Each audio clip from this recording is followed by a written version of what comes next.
Hi everyone.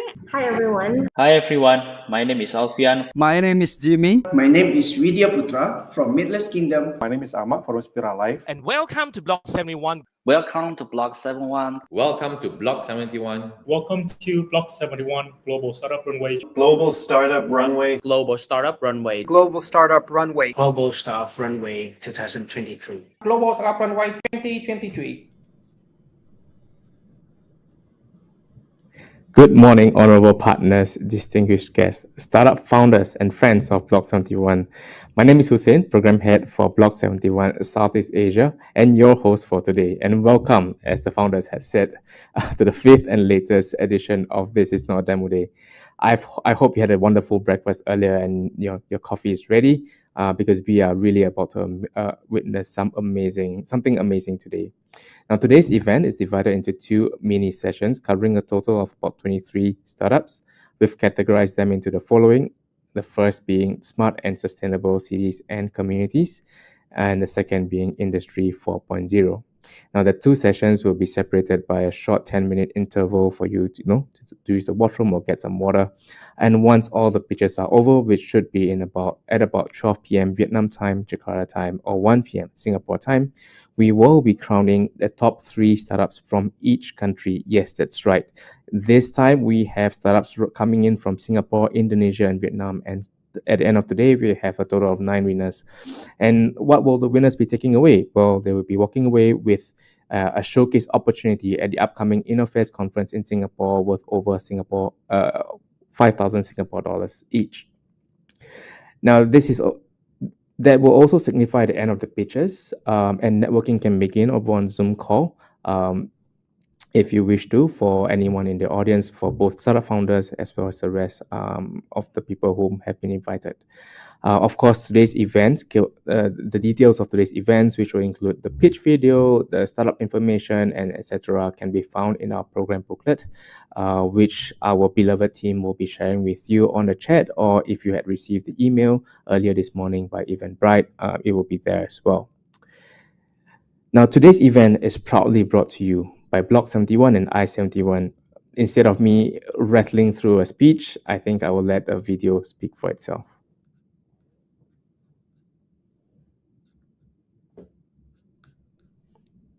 Welcome to This Is Not a Demo Day, our Block 71 Global Startup Runway Milestone Showcase. Today, we celebrate the achievements of the Block 71 video. Fifth cohort of startups who have graduated from the GSR program. This year, we had a total of 25 startups from Singapore, Vietnam, and Indonesia, all of whom which have gone through our intensive accelerator program. These startups come from a diverse range of industries, including AR.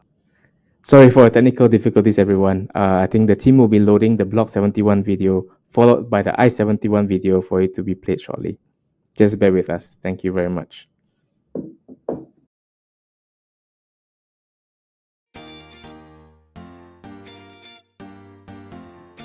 We went through this on the script. Please just follow the script.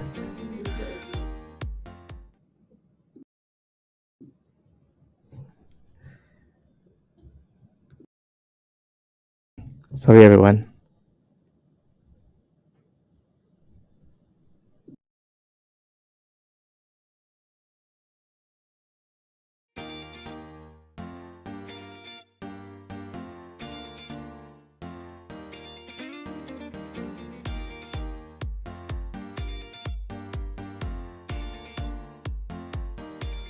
Block 71 takes its name from its birthplace, the Block 71 building within the Ayer Rajah Industrial Estate in Singapore.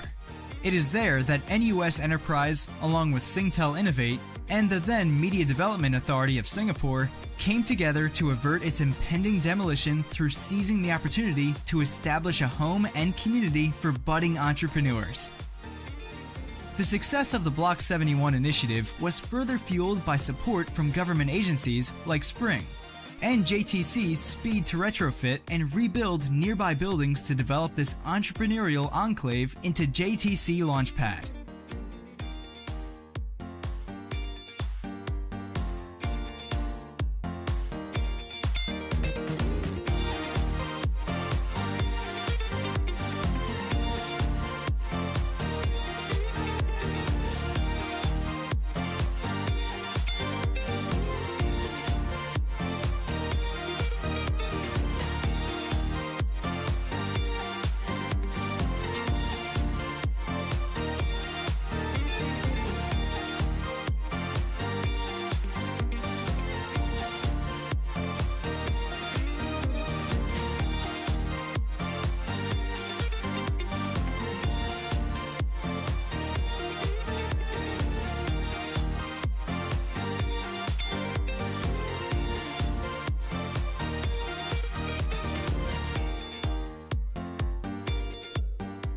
So Block71 has been instrumental in the growth of ballistics since the first day we started. Block71 introduced us to our first few customers in Singapore, and when we expanded to Indonesia, they introduced us to our first few customers in Jakarta. It has brought to us in a very short period of time a lot of connections and the ability in a single place to meet a lot of very interesting people. Cosmo Health is a Singapore-based startup. We need to look beyond Singapore. So Block71 offers us the opportunity to reach out to the whole of the China market, not only in terms of the market size, but also the resources that is available. So that's what brought us to Block71. Block71 is an initiative by NUS Enterprise in collaborative and strategic partnerships with established corporations and government agencies. In every location, Block71 embodies the spirit of entrepreneurship, collaboration, and partnership by bringing the research capabilities and technologies of the university together with the investment and business acumen of our partners to support the entrepreneurial journeys within the local geography and beyond.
Block71 is an initiative by NUS Enterprise in collaborative and strategic partnership with established corporates and government agencies. It is a technology-focused ecosystem builder and global connector that catalyzes and aggregates the startup community, as well as spearheads new initiatives and provides mentorship and growth opportunities in local and global markets. Now, in every instance and location, Block71 embodies the spirit of entrepreneurship, collaboration, and partnership by optimizing the unique experience of each entity, the research capabilities and technologies of the university, and the investment and business acumen of the partners to support entrepreneurs on their journeys within their local countries and beyond. Currently, you'll find our hubs in 10 different cities across 6 different countries around the globe, as seen on this slide. And yes, the team would be happy to meet you in person, especially with the COVID situation easing this year. Now, in our efforts to champion innovation and entrepreneurship, Block71 launched the Global Startup Runway earlier last year. The Global Startup Runway begins with 6 weeks of guidance via workshops and mentorship from renowned VCs, corporations, and tech startups from Southeast Asia. For startups who make it through these 6 weeks, qualifying for the Global Startup Runway means a year-round structured and goal-based acceleration track for Southeast Asia's most promising high-tech tech startups to scale across Asia, which includes, this means privileged access and dedicated support to things like securing your grants and fundraising, acquiring business deals, and scaling across the region. Now, in addition, each member of Block71, as a member of Block71, the founders will naturally receive access to all our collaboration spaces across any of our 10 hubs, talent and technology from Asia's Institutes of Higher Learning, and being plugged into a global Block71 founder community. Now, this would not have been possible without the support and collaboration of 3 of Southeast Asia's largest startup ecosystem powerhouses, namely NUS Enterprise, Innovation Factory, as well as Becamex IDC. Now, I know that everyone's really excited to hear from our startup founders, but before we begin, I would like to, have we have some words rather from representatives from the three ecosystem powerhouses powering today's event. Firstly, I would like to welcome Professor Benjamin T. Chi Keong, Assistant Vice President of the National University of Singapore, to share a few words.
Thank you so much, Prof. Ben. Next up, we have Pak Muhammad Salim, Director of Innovation Factory. Welcome to This Is Not a Demo Day, our BLOCK71 Global Startup Runway Milestone Showcase. Today, we celebrate the achievements of our fifth cohort of startups who have graduated from the GSR program.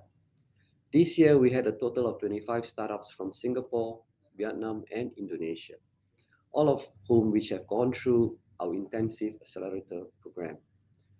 These startups come from a diverse range of industries, including AI, Web 3.0, cybersecurity, sustainability, Industry 4.0, food tech, and education. They have all worked hard over the past months, perfecting their pitches and business models, and we are excited to showcase their progress today. Southeast Asia's startup ecosystem has demonstrated remarkable resilience and adaptability. In 2022, Southeast Asia startups raised a total of US 17.8 billion in equity and debt funding, despite interest rates hikes and overall market correction. Due to an increased adoption of digital technologies across Southeast Asia, sectors such as e-commerce, online payments, and health tech have experienced significant growth, with the digital economy in Southeast Asia predicted to grow to as much as $1 trillion by 2030. Startups have the opportunity to cater to the needs of an increasingly tech-savvy population. Another sector that is experiencing growth is the sustainability and impact sector. According to a report by Google, Temasek, and Bain & Company, the sustainability sector in Southeast Asia is expected to grow by more than 50% by 2025, reaching a total market size of $1.2 trillion. During this demo day, you will get the opportunity to listen to presentations from several impact startups from Indonesia, including Buang di Sini, Spiral Life, and Midless Kingdom. The BLOCK71 Global Startup Runway program has been instrumental in supporting these startups, providing them with resources, mentorship, and guidance to help them to scale and grow their businesses. We are all confident that they will go on to make significant contributions to their respective industries, and we are proud to have been a part of their journey. Today, we've got some of the best and brightest entrepreneurs in Southeast Asia. Folks from all across the region are working every day to transform the way we live, learn, and communicate. Looking ahead, we believe that the future of the economy in Southeast Asia is bright. We are committed to support this effort and helping to create an ecosystem where startups can thrive. To the investors and corporate present here today, I encourage you to take this opportunity to get to know the founders, and to all the startups founders that will be pitching today, I wish you all the best in your ventures. So once again, a warm welcome to all of you, and let's get started with this BLOCK71. This is not a demo day. Thank you very much.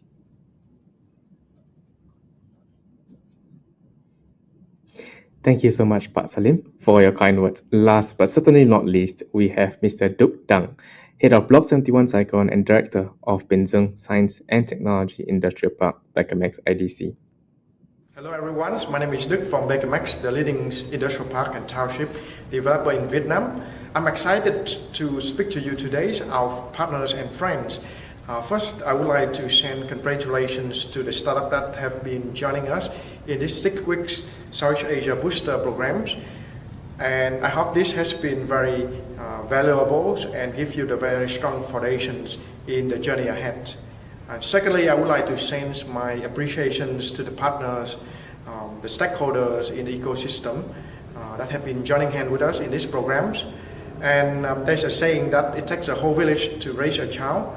I think the same, it takes the whole ecosystem to support our startup to grow and scale up. And our region's big deal in Southeast Asia has reinstated the potential of this, the huge potential of this region, Southeast Asia. And it showed that BLOCK71 has become even more relevant as we foster cross-border collaboration so that we can support startup, to enable startup to leverage on our resources and network. Lastly, to all the startup again, I think today is just the beginning of the long journey ahead. And Becamex will continue to work closely with NUS and our partners to support you in your journey, very exciting and also very challenging journey ahead. Thank you very much and hope to see you again soon. Thank you so much, Mr. Duc. Indeed, much of what the startups have accomplished over the last couple of weeks would not have been made possible without the support of our wonderful partners. Now, as I mentioned earlier, the startups pitching today, they're not pitching just for bragging rights. To be precise, These startups will be competing for a chance to be showcased at the upcoming InnoFest set to be held in Singapore a month from now, in June. This includes meetings with top tech firms like Huawei and ByteDance, a 3-day showcase at the exhibition floor at InnoFest itself, and a chance to pitch in front of the top VCs in person at the event. Officially, InnoFest is NUS Enterprises' flagship annual conference, and it's the official startup event of Asia Tech X Singapore, which is happening this year from June 7th to 9th.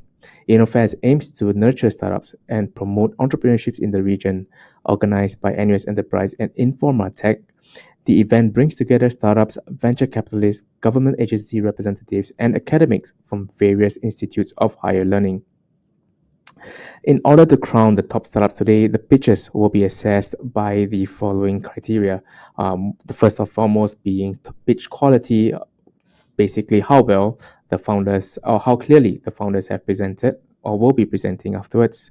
Secondly, innovativeness of the solution, basically how creative and unique the startups are in solving their respective market problems. And last but not least, scalability and investment worthiness, basically being assessed on the startup's business model and potential to grow across the region. Now, as mentioned earlier, the top 3 startups of each country, Singapore, Indonesia, and Vietnam, will be crowned based on the points that they gathered from this selection criteria. So, before we begin, sorry, one last thing that I forgot. While we are still on the Zoom call as well, you, the audience, can also chat with the startup founders who are also present here to answer you on the call. Startup founders, please do not be shy. It's time for you to hustle and also reach out to these corporates, venture capitalists, and other partners in the audience as well. So now that we've gotten the rules of the game out of the way, let's get ready to hear from our wonderful startups. Now, for those of you who had been following diligently in our program booklet, the lineup of the founders, the pitches can be found there, but we'll be going through them one by one today in any case. So for the first half, we have startups from the theme of smart and sustainable cities and communities. Now, leading the pitches will be Buang di Sini. Buang di Sini is a company that focuses on utilizing and enhancing the function of waste into valuable and profitable commodities. Buang di Sini focuses on developing solutions that bring new transparency to the waste and recycling industry, encouraging customers to make data-driven decisions that lead to more efficient and effective operations as well as more sustainable outcomes. The team is led by a co-founding trio of Mas Reza, Mbak Conchika, and Mas Arga. Presenting today, Mbak Conchika, CMO and co-founder of Buang di Sini. Good day, esteemed audience. Did you know that almost every piece of plastic made still exists today? Well, this is a very serious problem that affects us all. Oh, by the way, my name is Shiki and I am the CMO and co-founder of Buang di Sini. And let me share with you our story and how we can solve this problem together. So each year, over 9.8 million tons of plastic waste is produced in Indonesia. But sadly, only 10% of it can be recycled. And this waste represents a huge economic potential that we are losing. So the big brands are trying to fill in their sustainability goals by targeting recycled materials in their operations, but they are not able to meet their demand. So what is the actual problem? The problem lies in the suboptimal waste supply chain, whereby 90% of the material is covered by the informal sector, which lacks regulation and an ideal system. And there are at least 5 transfers before the waste becomes raw material. Such a long process, right? And making the waste prone to contamination. And this is why most waste cannot fulfill the criteria to be recycled. So Buang di Sini is here, and we are an end-to-end waste management solution that digitizes and simplifies the waste management process.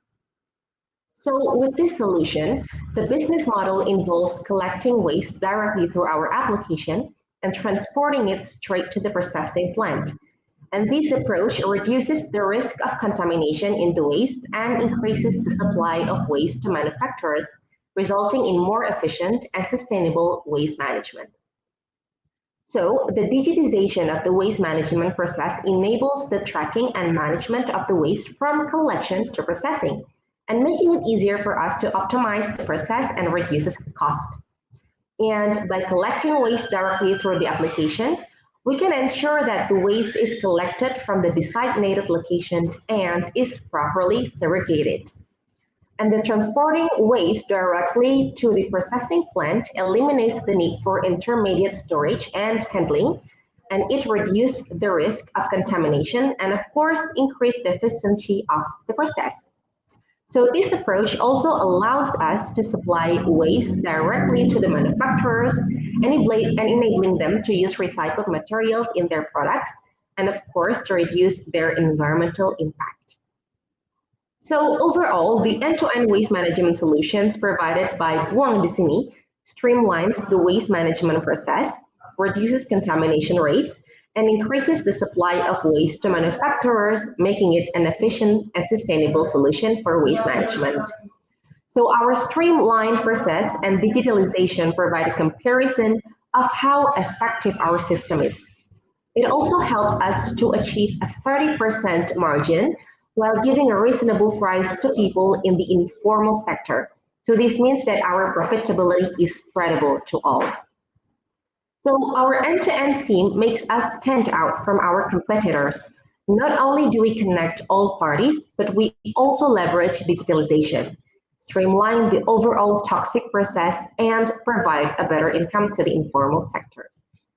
So in 2022 alone, we have processed over 330 tons of waste, empower 861 scavengers, and significantly reduced contamination rates. As of now, we are currently raising a pre-seed fund of 600,000 USD to support our exponential growth. So our team consists of individuals with various backgrounds that aligns with this business. Myself, I have over 5 years of sustainability experience, and my other two co-founders are businessmen with more than 5 years of recycling business experiences and any other business in any spaces. We also have our tech genius as our CPO and our COO who graduated with a Bachelor of Environmental Engineer. So Buang di Sini's mission is to make waste profitable and for the benefit of everyone. And I'm lucky to say that we are the pioneers of unified waste recycling commerce in the most growing area. Thank you so much for your attention.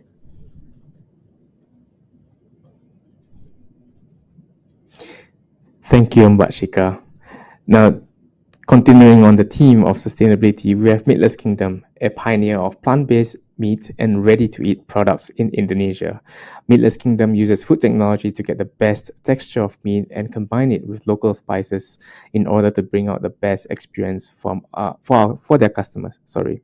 Leading the pictures today is Mas Widya Putra, CEO and founder of Meatless Kingdom.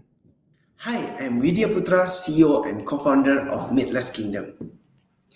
Let me start the story of Meatless Kingdom from my passion in mushroom during my studies in microbiology, where I recognized their immense potential as a highly nutritious and eco-friendly ingredient in our food system.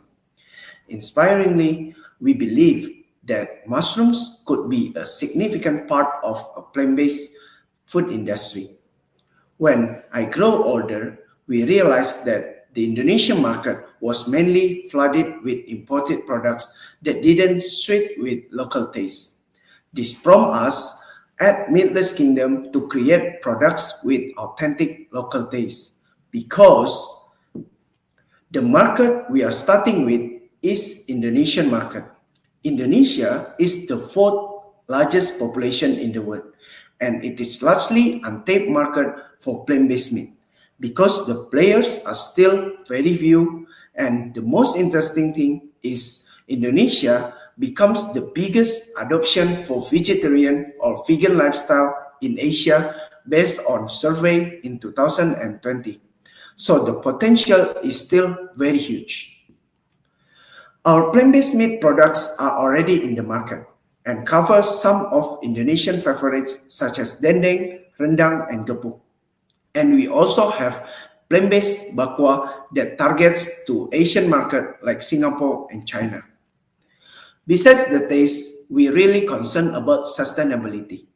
Based on our calculation, we can save 88% water, produce 80% less carbon dioxide, and save around 3 trees if we replace beef with our plant-based meat. And what makes us different? From business sides, we are pioneer of plant-based ready-to-eat products in Indonesia with competitive price. While from product sides, our products are research-based by our food technologies team with high protein, shelf-stable, and Asian taste. And most importantly, we have halal and BPOM certification where just few plant-based meat company in Asia have. Besides Meatless Kingdom, we already succeed with another brand, Mushroom, that focuses on vegetarian snacks with mushroom and seaweed base. Even during COVID, we can grow our sales more than triple within 3 years, and we are forecasting to grow even more this year. We have achieved our goal each year and look to grow the quickest this year. We already received support from BIV, Lever Foundation, and Sustainable Food Ventures for our pre-seed round. Not only that, we have exported our products to Singapore, Hong Kong, and Holland. And this year, we have discussion with some other international importers as well. In line with our business roadmap, we also have clear plan to grow our business with some advanced food technology. Started with aromatic fat replacer that can mimic aroma and flavors of meat as the characteristics of our products. Next, we are doing collaboration with some national research institutes to develop mycoprotein as high protein ingredients. And last but not least, we have signed LOI with Singaporean company Shockmeat to create hybrid products for Indonesian market. We have established many domestic and international partners for both B2B and B2C. You can find our products in more than 240 stores, both in Indonesia and Singapore. Since the start, we have won several awards, including first winner of Scale It Up Challenge Asia Pacific in 2023, sponsored by Buehler, Cargill, and Givaudan. Our team consists of 20 dedicated and passionate members who are experts in their own fields. We have gathered a talented team of food scientists and experienced entrepreneurs in food industry to lead Meatless Kingdom to success. We are asking for $1 million for our seed round to prioritizing investment in our infrastructure and capabilities in order to support our strategic expansion plans. We also will continue to make significant investments in marketing and promotions, innovations, and optimizing our systems in order to establish a sustainable market-leading position for the long-term future. Thank you for your attention and join us to bring good impact of plant-based meat in Indonesia.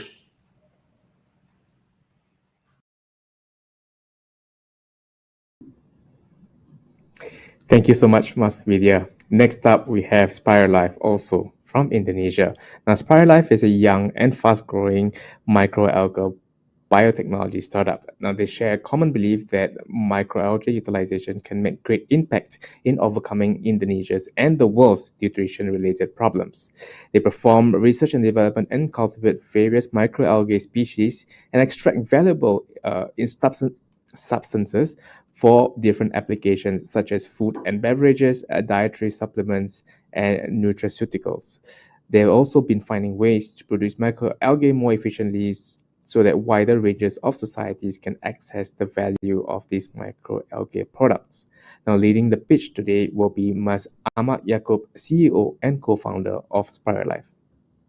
Hi everyone, my name is Ahmad and I'm from SpireLife. And now I'm excited to introduce our innovative business that is focused on providing high quality nutrition at affordable price. And we are using microalgae as our main ingredients. And I would like to draw our attention to the paradoxical situation we are facing in Indonesia. on the one hand, we have more than 7 million children under the age of 5 years exposed to stunting. On the other hand, we also have a growing concern on obesity. Around 35% of adults are exposed in or classified as obese, and lack of affordability of nutritious diet is main factor leading to the triple burden malnutrition in Indonesia. And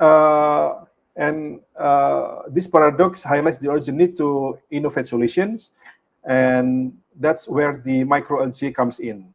As one of the most nutrient-dense food on the planet, microalgae is packed with essential vitamins, mineral, and also antioxidants that are beneficial for human health.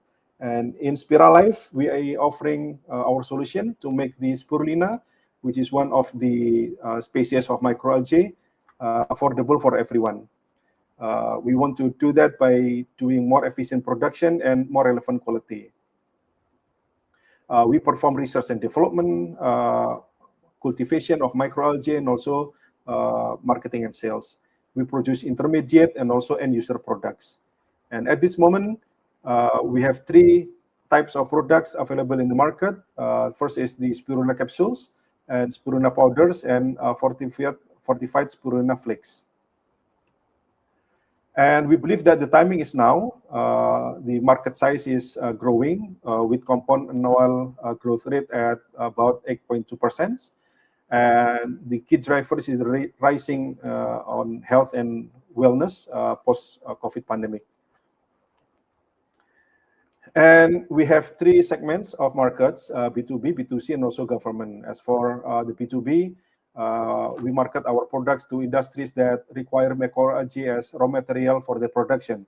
For example, for food and beverage industry, health supplement, and also cosmetics producers. And we also market the product to B2C customers, those who wants to keep a healthy life, and to the government as part of their strategy to stunting intervention. And of course, we are not alone. We have some competitors, but we offer flexibility to serve a variety of customer demands thanks to our continued research and development efforts. And we are still young, we are still new, but we move forward confidently. At this moment, we able to generate approximately 400 million rupiah in 2 years. And from that revenue, we can get approximately 60% of gross profit. And as for the next steps, we are now partnering with Indonesian Agency for Research to develop other species of microalgae, for example, Haematococcus to produce astaxanthin. And we also would like to use Internet of Things so that we can include larger or more small farmers to produce microalgae. And we also want to increase business to customer portfolio, for example, cookies products or other products, and we want to target export market. And this is the co-founders. We have 3 co-founders, I myself, Ama, and my partners, Maulana Azim and Arif. And we also have Parmasinta as VP for product development. And we open for different types of collaboration possibilities. First is access to advanced technology. We can do technical collaboration, for example, joint research. Also, we can access to wider market, for example, joint product development or export or distribution partnership. At this moment, we also open for investment to scale up the business. For this purpose, we target to approximately create 8 times of the existing annual revenue. And to achieve that, we need investment at approximately $540,000. In return, we offer 50% of share ownership. I think that's all from us. Looking forward to collaborate with you to welcome the future sooner. Thank you.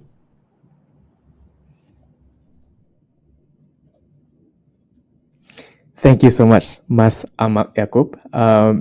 Now, from one lab in Indonesia to another in Singapore, we have Curated Culture, a functional beverage company dedicated to providing clean label, healthy, and tasty beverages for everyone to enjoy. Curated Culture was born out of years of research by food scientists in the NUS Food and Science Technology department. They dedicate themselves to developing authentic solutions for their users to live healthily and reach their highest potential. Now, leading today's pitch will be Christian, CEO and co-founder of Curated Culture. Hello, my name is Christian and I'm the CEO and co-founder of Curated Culture. Thank you for joining us today. So before we dive into the slides, let me point out a few highlights for you. Since we started retailing in January 2022, we have launched in 28 stores across Singapore. One or two to mention would be Lazada, Shopee, Redmart. And how we have created our products is using a patented technology which allows us to create probiotic teas that have a higher shelf life and great taste. Now, we created all of this just with 3 people, the 3 co-founders of Curated Culture, which are graduates from NUS. We are a mix of MBAs and food scientists. And to date, we have raised over $250,000 through angel funding and GRIP incubation funding. Now, 2 in 5 people suffer from gut health issues. These range from severity. Some people think it's only discomfort. Only when the doctor says it's IBS do we actually recognize it as a health issue. All of this costs healthcare systems over $100 billion every year. Now, probiotic beverages are a solution to improving gut health. But if we look at current market solutions, they are either loaded with sugar, contain dairy, or just simply taste bad. And this is where Curated Culture has created the first of its kind probiotic tea that is sugar-free, dairy-free, and tastes great. You don't have to take our word for it. We'll look at some customer surveys in a second. But first, let me share about the technology that makes it possible. We use nectar technology, which was patented, which has the unique ability to grow the probiotics in the tea without sugar and without dairy. And the great thing is it still tastes like tea. We retain the original flavor, and our process is adaptable. So we can use a variety of probiotic strains with different health benefits, which allows us to grow our portfolio range of products. Now, 1 bottle a day contains your daily dose of probiotics to improve your gut health. Now, what that means is maintains your gut health to keep a nice balance of your digestive system. It supports you in exercise recovery. After a workout, you recover faster with the help of probiotics. And it strengthens immunity. By balancing your gut microbiome and improving the good bacteria in your gut, it makes you stronger and strengthens your immune system. Now, customers have been enjoying our products, and they've been sharing about it, talking about it, posting it on their social media. These are just a few of the customers who love our products for its great taste and for its health benefits. We have them enjoying it at different occasions while doing yoga, going to dance class, doing sports exercises. These are active lifestyle people that enjoy a healthy product that tastes great. Now, who they are is 80% of our customer base are female. We've seen the age range from 25 to 64, but the most of it is really from the 25 to 40-year-olds. They care about their lifestyle, active, healthy lifestyle of eating well, living well, and taking care of themselves. And what they don't like are sour probiotic beverages that are high in sugar or contain dairy. These are customers who like tea and like to live healthy. What we've achieved so far in the last 14 months is that we have a month-on-month growth in our direct-to-consumer channel of over 30%. And 50% of our revenue is recurring revenue from our subscribers. And this subscriber base is growing at 25% a month. Since we launched in January last year, we've been growing and increasing our rate of growth. So this quarter alone, we already hit 23,000, and we're on track to hit 60,000 by the end of June. We have over 2,000 followers on our social media, and this is rapidly growing with all our marketing efforts that we are running. So the plan for this year is really to grow our subscriber base in D2C and to build brand awareness and trust through marketing activities, both online and offline. Some challenges that we're facing right now is penetrating the F&B market, listing with distributors and supermarket retailers. This will come over time as we build up our branding.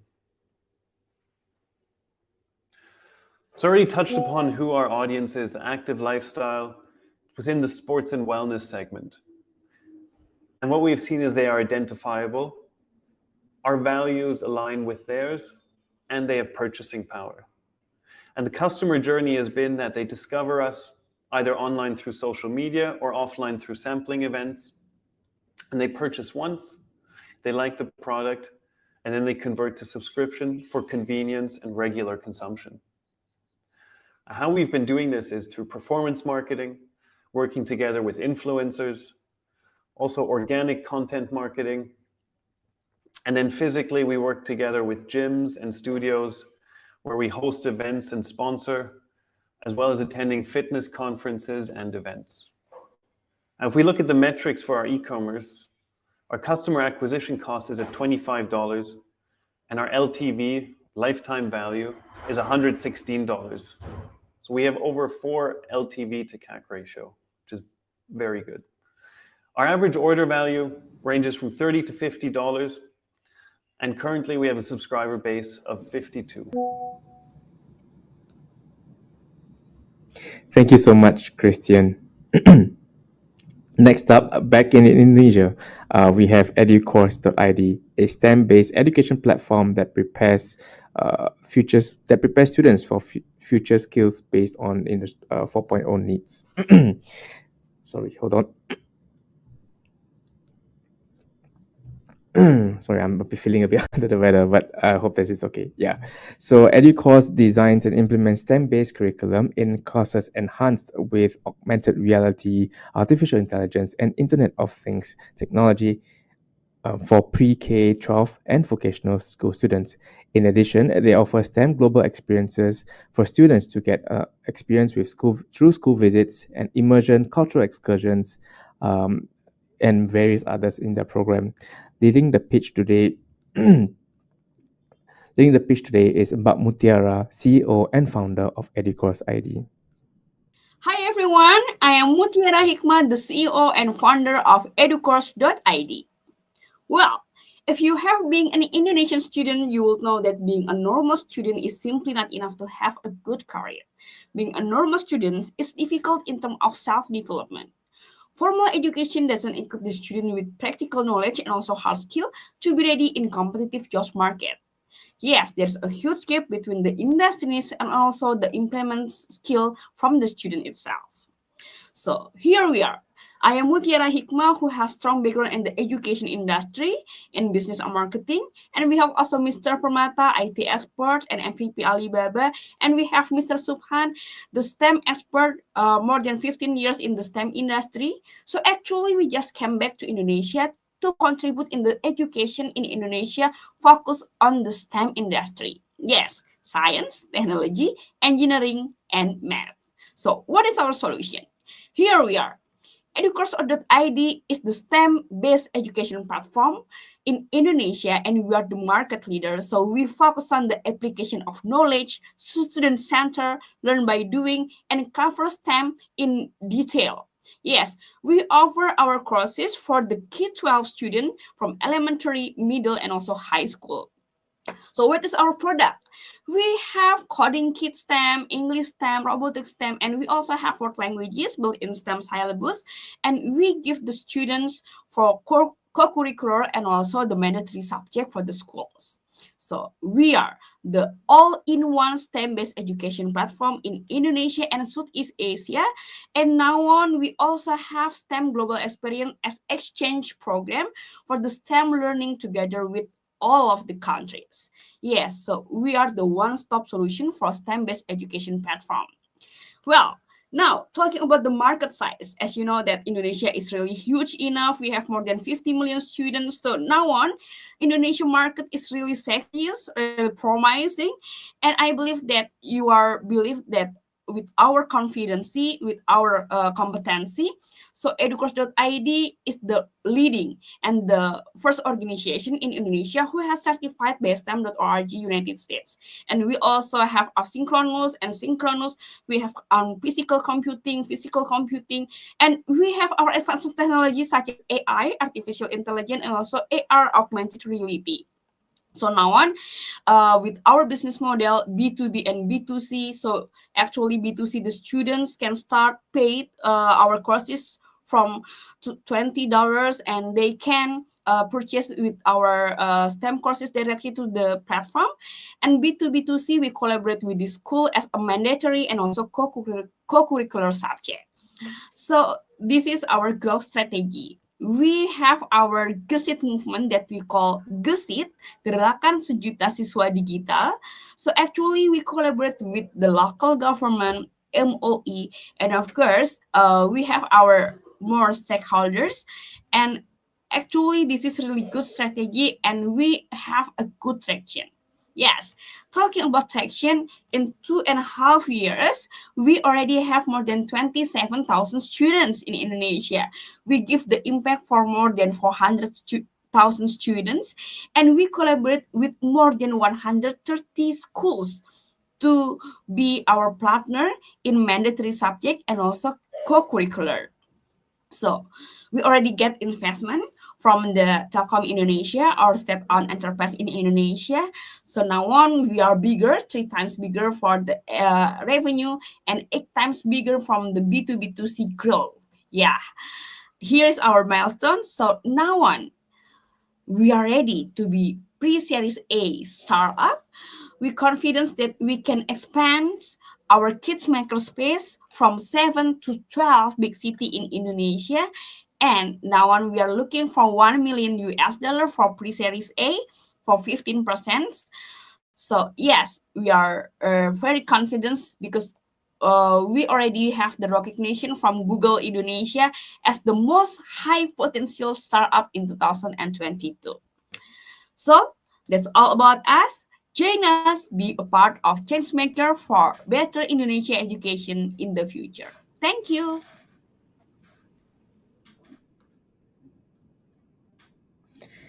Thank you so much, Mbak Mutiara. Love your energy. Next up, we have Socha AI. Socha is a technology company that provides a variety of solutions for learning activities through generative AI. Their generative AI solutions can generate quizzes, text to video, text to audio, and many others within less than a minute. And it generates quick content which allows you as the user to fully control the editing process and collaborate with your respective teams and friends. Leading the pitch today will be Mas Jilan Wijaya, COO and co-founder of Socha AI. Hi everyone, I'm Jimmy from Socha AI, and we are on the mission to democratizing creative learning content.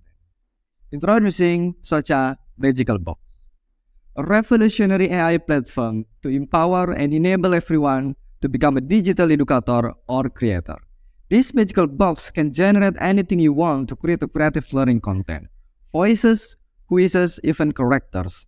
If you can imagine it, then you can make it.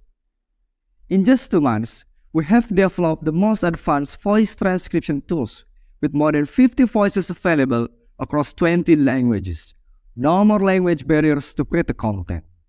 To provide more personalized and unique voices, we offer an AI speech editor that enables you to adjust the speed, tone, and even add pauses between words, like this.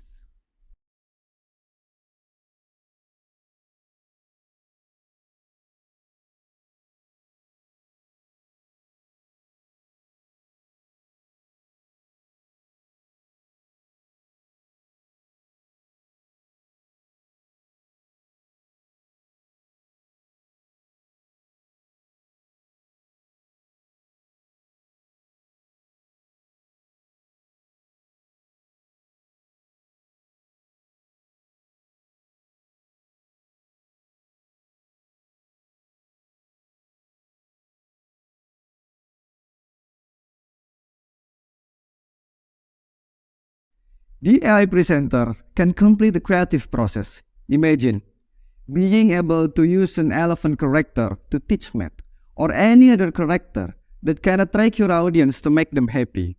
This AI character can bring more engaging content to your presentation.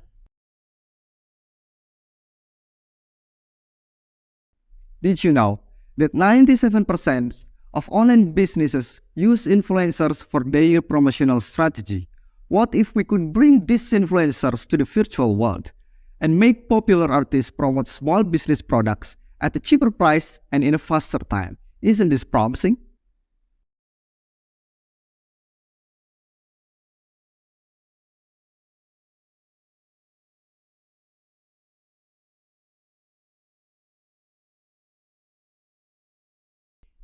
You can seamlessly share this to any social media platform.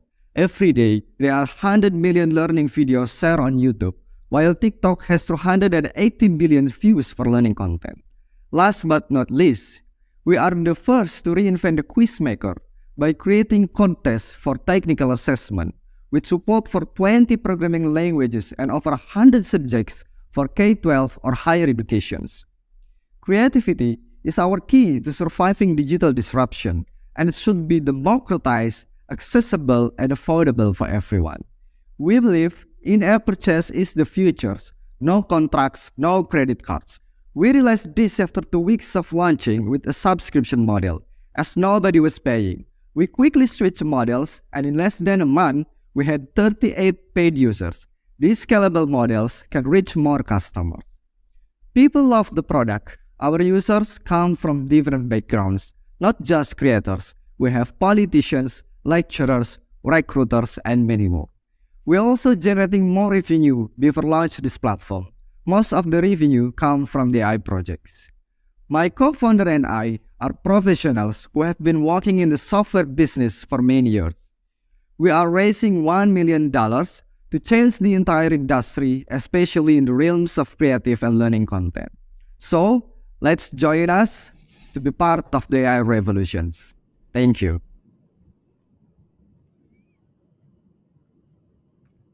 Thank you so much, Mas Jimmy. For those of you who are wondering, there's actually supposed to be a video, an audio file in the actual pitch deck. So our team will be sharing the pitch deck link for anyone who's really keen to find out more about Socha AI in the chat below, or you can access it through the program booklet, also available in the link which will be shared by our team afterwards. Anyway, staying on the theme of edutech, or thereabouts rather, we have Zen Class from Vietnam. Now, Zen Class provides educators and learners an all-in-one education platform for building inclusive online learning environments. Now, their mission is to give students, their mission is giving students to aspiring teachers to unlock their true potential and supporting dedicated teachers on their teaching journeys. Now, leading the team today, we have Vincent, CEO and co-founder of Zen Class. For those of you who are also curious, their product was recently launched during the program itself. And if you are accessing our Notion page, it actually looks quite similar to that. So take it away, Vincent. Do you have a favorite teachers that you remember until today? The one that make you laugh? The one that could break down complex subjects in a way that you could understand? And especially the one that truly care about you and give you the confidence that you can become a better student. I truly believe that without those amazing teachers in my journeys, I would not be here today. There are 100 millions of teachers in the world, and many are feeling overwhelmed with modern classroom and students. Teachers have to manage overcrowded classes. In Vietnam, where I grew up, the default student to teacher classroom ratio is 50-1, and you can easily find 100-1 classrooms. Teachers are absolutely overstretched with tons of time-consuming work, finding themselves working overtime constantly, while being paid very little for their efforts. It is impossible for them to deliver personalized learning experience for each student when they don't even have the time. And with today's digital native students and their various learning needs, teachers are struggling to keep up with those. Teaching is one of the most important jobs there is. Imagine the incredible impact we could have on the world if we can empower teachers to unlock their students' true potential. At Zen Class, we are building tools for teachers to be 10 times more productive so that they can focus on relationship with the students and to make better teaching decisions with learning analytics and to accommodate different learning style easily with the edtech tools they are already love using, so that teachers can deliver learning outcome 400-to-1 classroom on par with 10-to-1 classroom. Here's a look at our core technologies. A simple blank canvas, but that is the beauty. We give teachers everything they might need for their teaching work to a simple slash menu, where they have access to the building blocks that will assist them throughout their teaching journeys. They can build smart lesson plans that adapt to many teaching strategies, and using their favorite teaching tools such as YouTube video, Google Slide, accelerator, etc., and turn lesson plan into individualized classroom with native collaboration features and easy-to-use tools. And they can do smart assessments with the same technologies and give students the flexibility to present an assignment in whichever way they want. And they can provide continuous feedback and improvements in one place. Along with auto-gradings, automated reminders, and the future's adaptive assessment features, we will reduce significant workload for teachers. Beyond the tools provided, we also aim to give teachers actionable insights of how their students are performing so they can make better teaching decisions, and the student can use the same information to identify areas where they need to improve, and parents can also have more informed conversation with teachers about their children's progress. So far, we have 7 teaching organizations participate in our Close Better, and one have already paid us $2,000 for 1 year of subscriptions. I know that $2,000 is not a lot of money in US dollar terms, but it's the indications that our customer love our products, and we are still a 100% bootstrap company. Our business model is simple. We charge $2.50 per student per month, and with the adaptive learning features, we're able to upgrade to $5 student per month. We have a freemium model for early adopters, for teachers, and paid plans for teaching professionals and teaching organizations depend on their business size. Our go-to-market strategies is that we want to focus on the language teaching organizations serving between 500 to 5,000 students per month. These organizations have stable revenue and a plan to grow, but don't have enough capital or expertise to build their own systems. We'll reach out to them to develop our sales teams and partnership with educational nonprofit, public service, and key influencers, provide commission and revenue sharing model, as well as build an online community to share useful tips of how to use our platforms. In order to do so, we are raising $1 million at $5 million valuations to build a team to fast-track our product roadmap and sell funnel to reach 10,000 teachers on Zen class. EdTech is still at a very early stage, and we are just scratching the surface. My best friend and I co-founded Zen class because we truly believe that human teachers will outperform robot teachers, especially with the same tools and the human connections. Will you join us on this journey to help teachers? Thank you.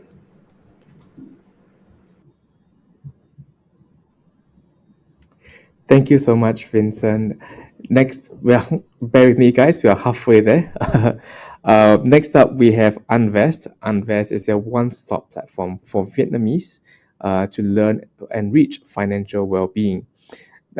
Unvest is on a mission to enable learners to build realistic skills and capabilities to become more active, responsible, and successful citizens through blended learning approaches.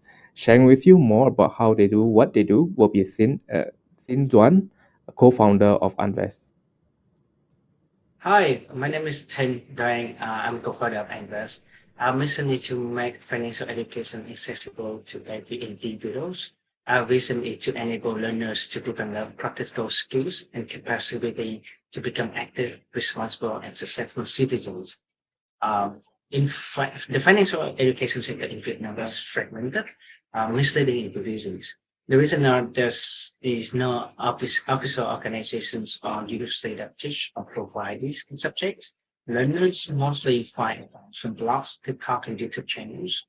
Many financial institutions use personal finance topics as the marketing tools to acquire users. Lastly, there are so many budgeting applications that help users to analyzing their spending behaviors, yet they are missing the complete pictures of personal finance aspects. So to address the user pain point, Invest approach focus on developing financial well-being through 3 main steps. First, we provide foundation knowledge. based on the content to have people familiar with financial well-being concepts. Second, we provide the physical and digital tools and the environments that allow learners to practice and apply their knowledge.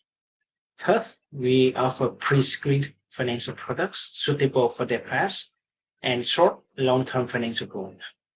So with these three steps, we are helping that the user will be able to fully integrate their financial planning from the foundation to the tools to the financial products. In the past 6 months, we have products to build learner journey from the beginning to advanced level. We conduct online and offline workshops using our financial games to bring financial well-being awareness. We have e-learning courses where learners can dive deeply into the informations. Then we're providing the financial calendar tools and the journey dashboard that engage and connect the concept they learn into practice. Currently, we are developing a life insurance MVP mobile apps that breaking down the concept of life insurance into smaller steps, together with the journey that they want when they start to buy insurance products, they will experience. So with this, within this 1 month, we have 200 users already that apply our e-learning platforms to learn about the concept. In the next 12 months, we are expecting to reach 500,000 revenue with 20,000 users. We are expecting to have at least 20 financial business partners that integrate their products into our platforms. Our business model including B2B2C, where we partner with corporate and financial institutions where we're providing corporate trainings, we're integrating partnership and customer solutions. For B2C, we offer online and offline workshop, personal finance clubs, and we are providing the gamification apps so that they can learn and they can practice their learning. We're expecting to have in the next 4 years, for the first year, we're expecting to build the foundation with the education aspects. But later on the road, we still start integrating financial product into the platforms. Our team consists of myself and Nhật Nguyen, who's a co-founders of our team, and we have 5 more members in our team where we're working on product management, content and community development, and design. We understand that there's so many challenges ahead of us, yet we strongly believe that our work will tremendously impact our users. Therefore, we're looking forward for your help to join our journey to make financial education accessible to everyone. Thank you for your time.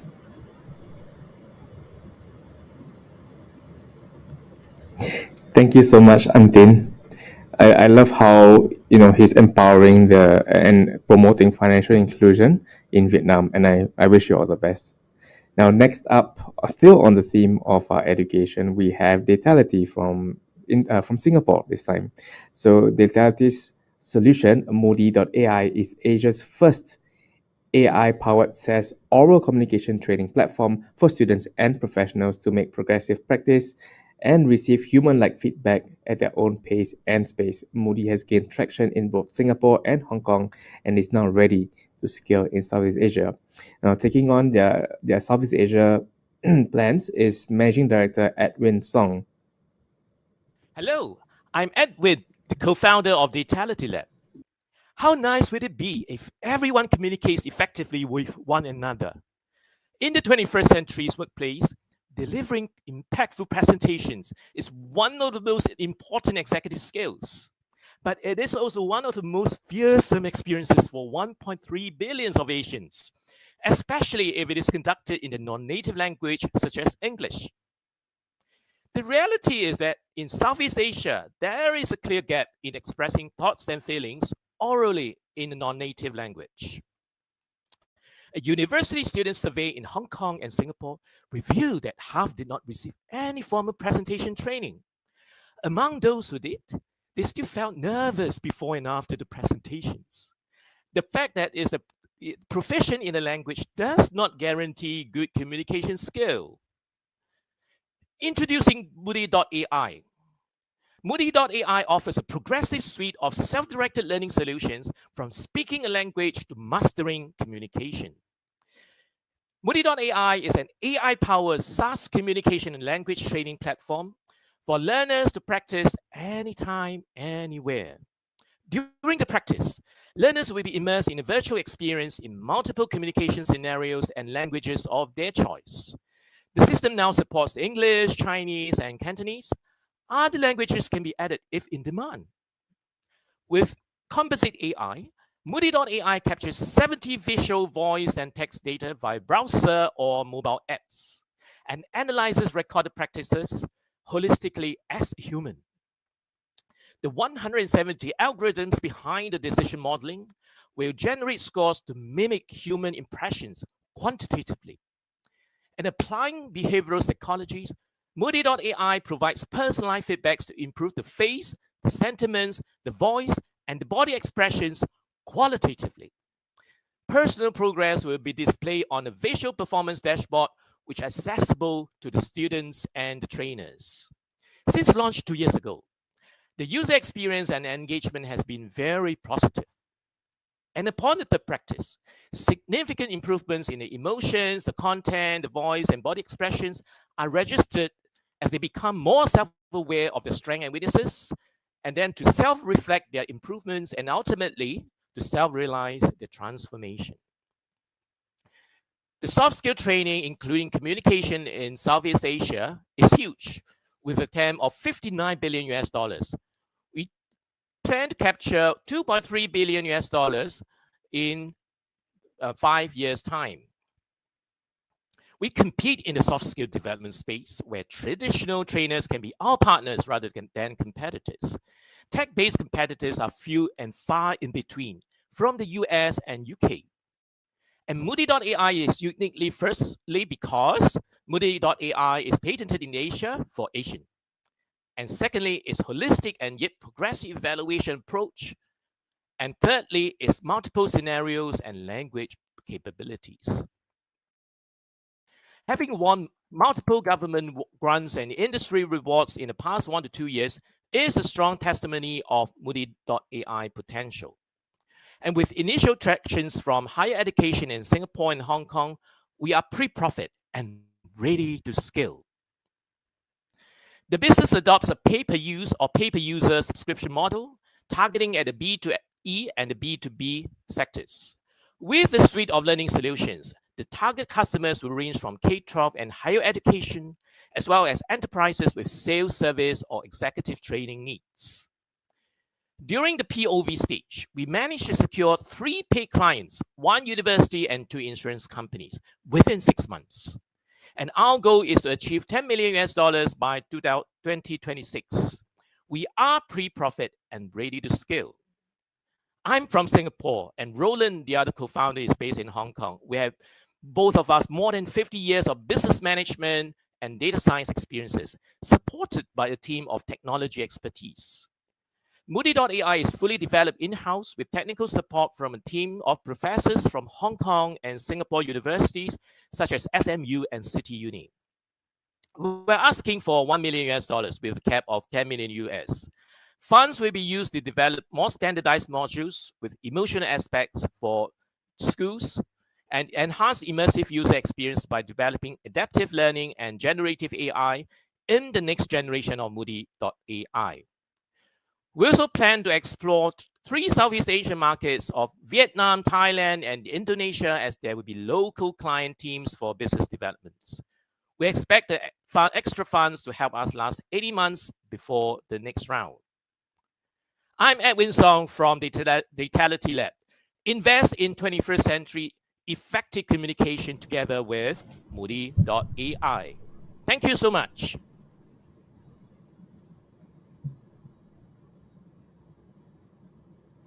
Thank you so much, Edwin. Love the energy. Once again, love the energy. I wonder really actually how much of his pitch was actually perfected to a degree with his own software. Would love to find out more about that. But moving on, we have a few more to go. is AccessNow. AccessNow uses SASE and Zero Trust network models to provide distributed employees, B2B upstream and downstream partners, and B2C customers with secure access to websites, applications, APIs, and internet. They basically do this by building secure access unified cloud, which allows companies to build a modern secure access network in just minutes via a single panel. Now, it sounds a little bit confusing, but basically they're making workspaces and various communities safer through their cloud technology. Leading the pitch today will be Andy Ong, founder of AccessNow. Hi, everyone. My name is Kevin Hu from AccessNow. AccessNow is designed to easily build a modern secure access network for both individuals and organizations around the world. First, let's see the opportunities. Referring to this data here, the global SASE market size was valued at $1.28 billion in 2021, and is predicted to reach $11.3 billion in 2028, with a compound annual growth rate of 36.5%. Among them, the Asia Pacific region and security service has the fastest growth rate. These are the major players in the market, like Akamai, Zscaler, Cloudflare, Cisco. At least we see 3 pain points of them. First, the security model is too old. It has been existed for decades, not designed for today's cloud-based and dynamic environments. The second is bad user experience. They were not only fragmented, but also very hard to manage. And it's also very hard for private deployment. Customer can't build a security solution on his own infrastructure. So why we choose to become AccessNow? Basically, we want to solve 2 problems. First is for WAP, a security tool designed to protect web applications and APIs, but it has existed for decades. The biggest problem is that the attack surface is always exposed. It costs more, and even worse, business can be interrupted and user delay can increase in large attacks. So it should be innovated and changed. The second is for teamwork. Nowadays, employees and customers, partners can work from anywhere in any network at any time. We need to manage VPNs, web application firewalls, web gateways, or other software or hardware devices to protect public or private access for team members. However, they were too fragmented, too complex, and difficult to achieve a balance between security and usability. So how we face the challenges and catch the chances? This brings us to AccessNow, a cloud platform that is simple to use, controllable, and visible. Compared to existing solutions, AccessNow has at least 3 advantages. It's more secure. It's a full zero trust solution. AccessNow has designed a Lava B2C zero trust solution to address network security threats in mobile apps, desktop clients, and IoT scenario. We also provide a zero trust solution for the team as a replacement of legacy VPNs. We aim to create a better user experience. We have a centralized management panel on which we can manage devices, networks, resources, and policies with less time and effort. Our platform is designed for easy deployment. All components are cloud native. Our platform can be deployed on any infrastructure, providing better security, performance, and end-user experience with even lower cost. Now, I would like to introduce our founding team. We are young but experienced. We founded Shanghai Yundun in 2011 and acquired by a leading CDN provider in China in 2019. We have more than 50 years experience in cybersecurity. We have deeply cultivated the local market in Greater China and the Asia Pacific with unique market insights. Well, AccessNow is a product-led growth company. This is our 4-year roadmap. We will focus on building up our team, product development, and customer testing, and we will release our first product later this year. And we will keep expanding our team, develop our products, and conduct marketing in the next 3 years. These are our financial projections in the last 3 years. Last year, our expected revenue will be 8 million, and in 2026, the revenue will reach 25 million. Currently, we have a small team, but to start fast and get there, we need raising $2 million. We have a team, we have a market, and we have a beautiful product. Now we want to have you as well. Come to join us. We are love to talk to you. This is Kevin from Access Now. Thank you very much.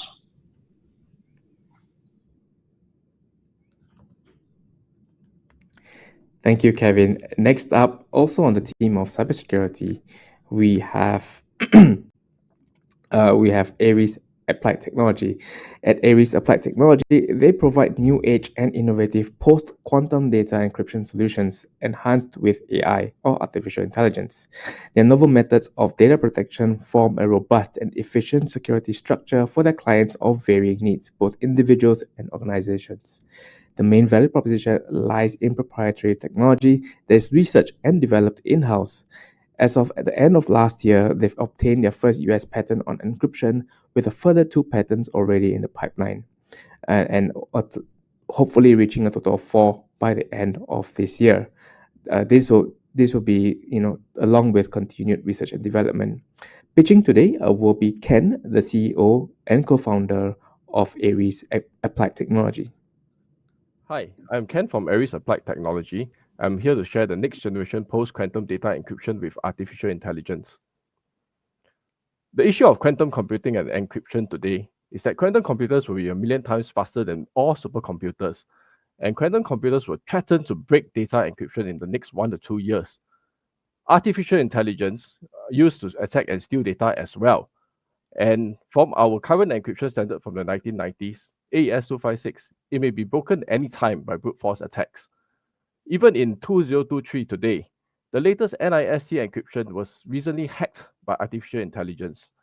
And guess what? Encryption is a $250 billion economic benefit globally. At Aries, we have the solution: undecidable encryption with artificial intelligence. And how do we do it? An undecidable problem creates scenarios with no winners or losers, where there is no winning strategy for both quantum and/or artificial intelligence. Aries uses a patented Diophantine encryption with undecidable encryption that is patented with the USPTO, JPO, and IPOS. Coupled with artificial intelligence, which is infinite, and with learning data from hacks, we offer complete protection from quantum and artificial intelligence.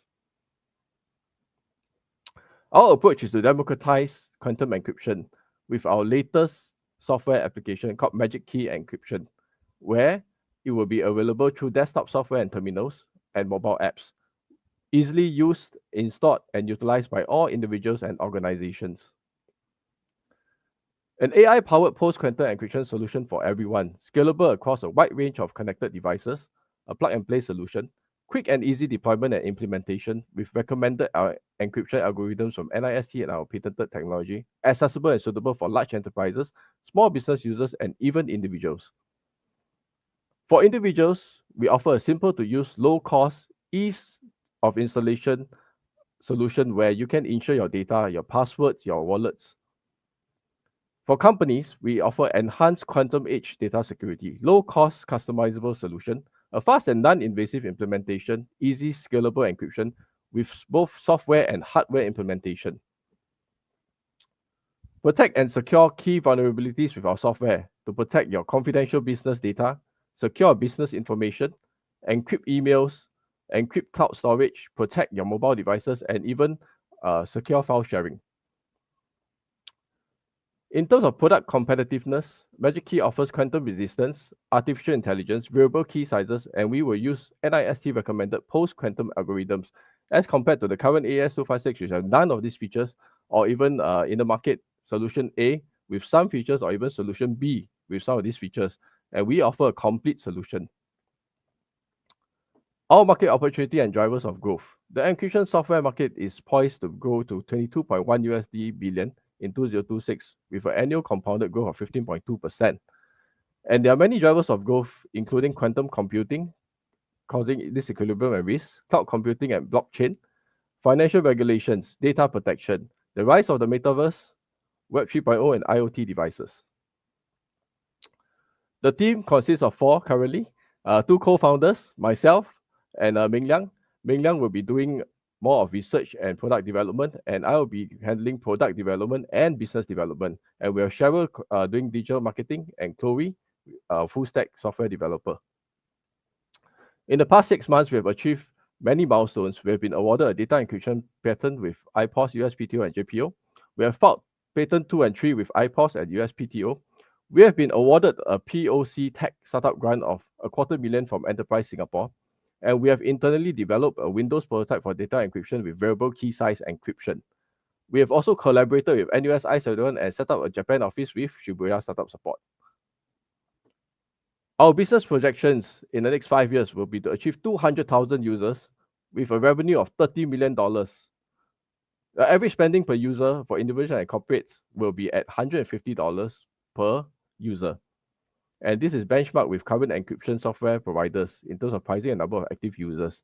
And we aim to be the regional leader in Southeast Asia for encryption software. Invest in Aries Applied Technology. With $1 million, we will bring our product to market, our Magic Key application with tech and AI enhancements for patents and tech research, for product marketing and product and business development. Thank you.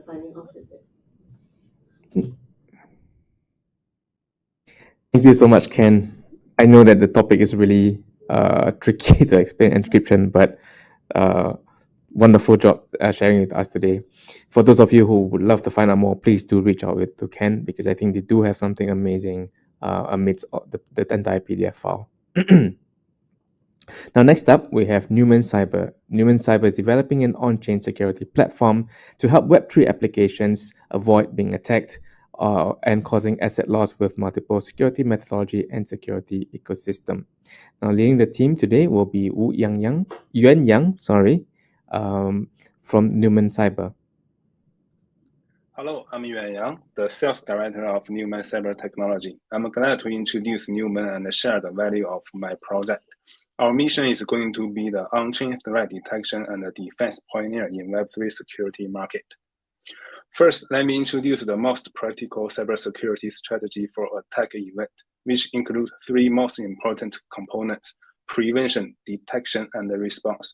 Let's give a look at the current Web3 security problem, the cyber attacks that happens often and makes a lot of projects losing money. In Web3 market, basically every project will seek a security audit before launching their project. This is a good application for prevention strategy. However, digital assets stolen due to attack happens even the project has been audited by famous service provider. Based on published data, Binance has suffered almost 6 million digital asset loss due to the vulnerability in the public chain smart contract. Similar happens to Ronnie and Warehall.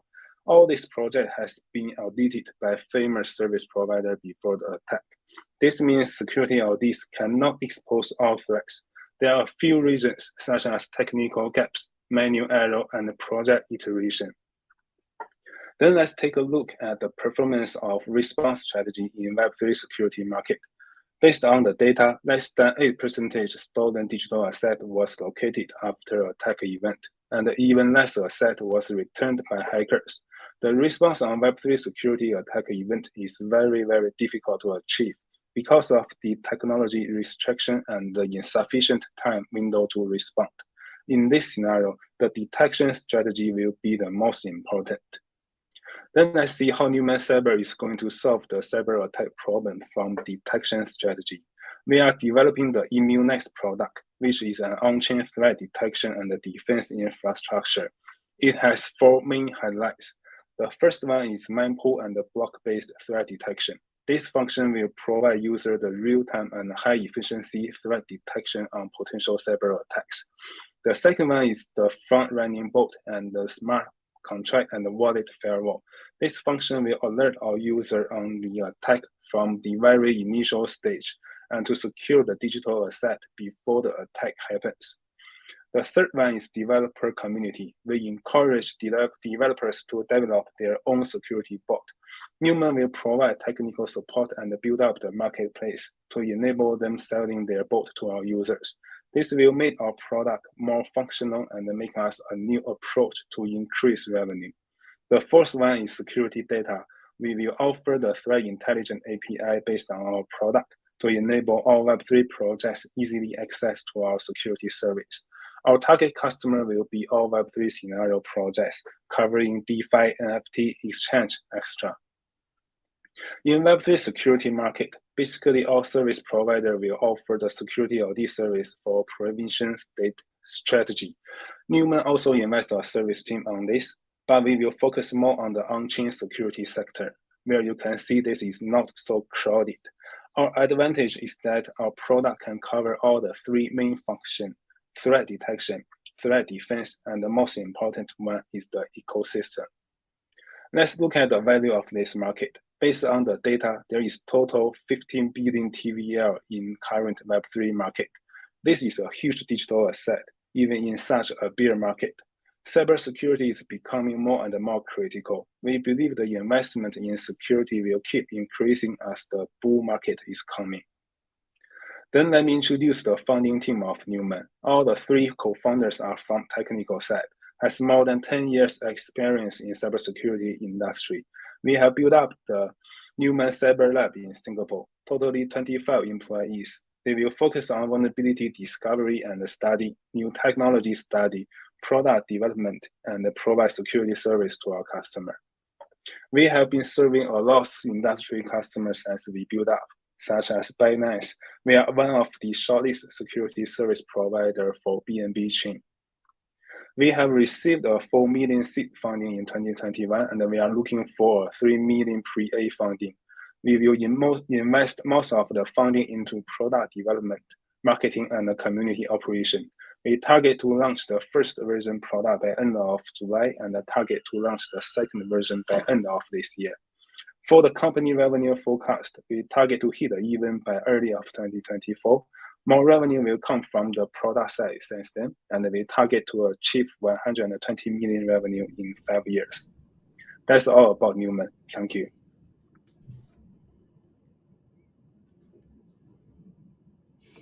Thank you so much, Yuan Yang. Now, while understandably, Web3 isn't a popular topic right now, we hope that as the trend continues to grow in the coming years, so will Newman.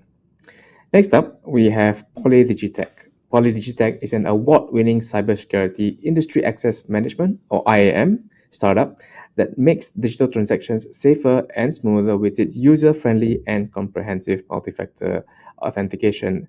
The pitch for today is led by Jonathan Lee, the Chief Strategy Officer and co-founder of PolyDigitech. Hello, my name is Jonathan and I'm the co-founder of PolyDigi. At PolyDigi, our goal is to make all digital transactions safer through our award-winning multi-factor authentication. We all know that digital scams are increasing on a global scale. Singapore alone has lost $1.3 billion over the last 2 years. These scams are up 33% and are predominantly in phishing, where perpetrators steal your information, or via authorized push payment scams, where victims are manipulated through social engineering. And what's really interesting is that 85% of these victims are aged 20 to 59, debunking the myth that only the youngest or the oldest are often the victims. Now, what does this alarming information tell us? Firstly, despite having many existing solutions in the market, they are no longer effective in preventing this crime. And secondly, if you have done any digital transaction today, you could potentially be the next victim.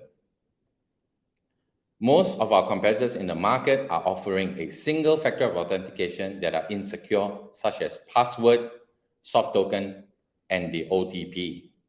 These solutions are also not user-focused, with lengthy user journey that increases friction, potentially damaging trust levels and customer loyalty. And for those who are adopting the gold standards of multi-factor authentication, due to fragmented offerings, complication arises when dealing with multiple vendors, integration challenges, and rising costs.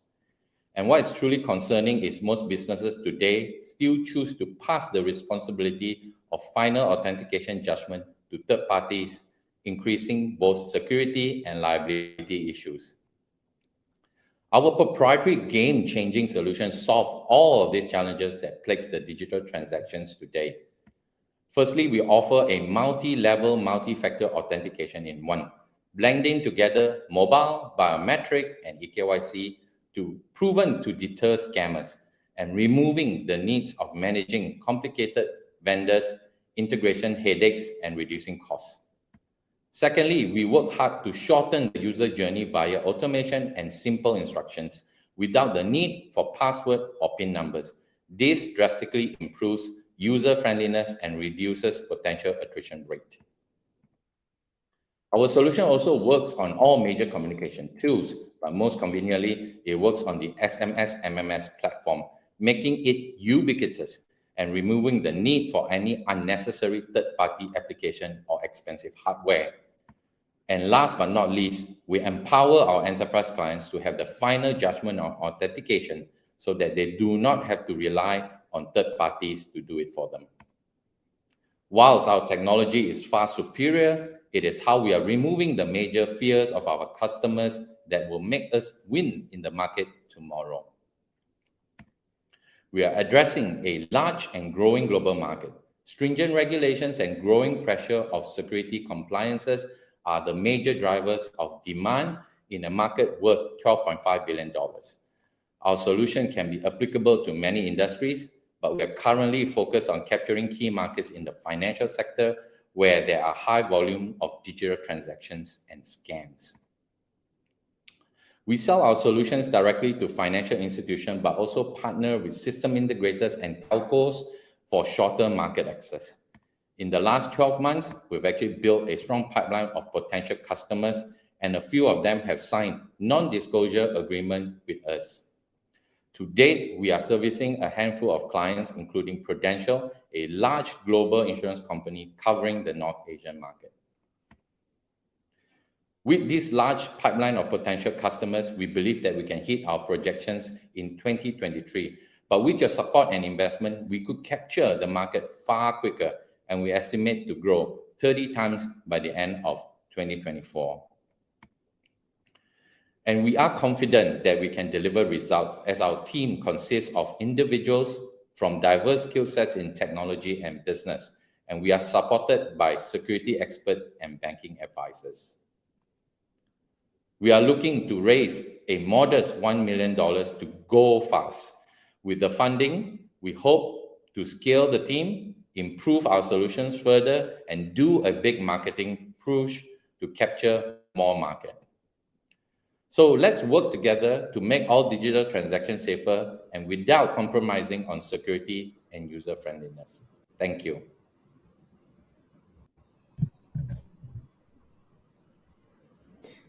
Thank you so much, Jonathan. Now, wrapping up the pictures from I-71 or the cybersecurity theme is Riperion. Riperion protects mobile operating assets across sea, land, and air from becoming targets or tools of cybersecurity attacks.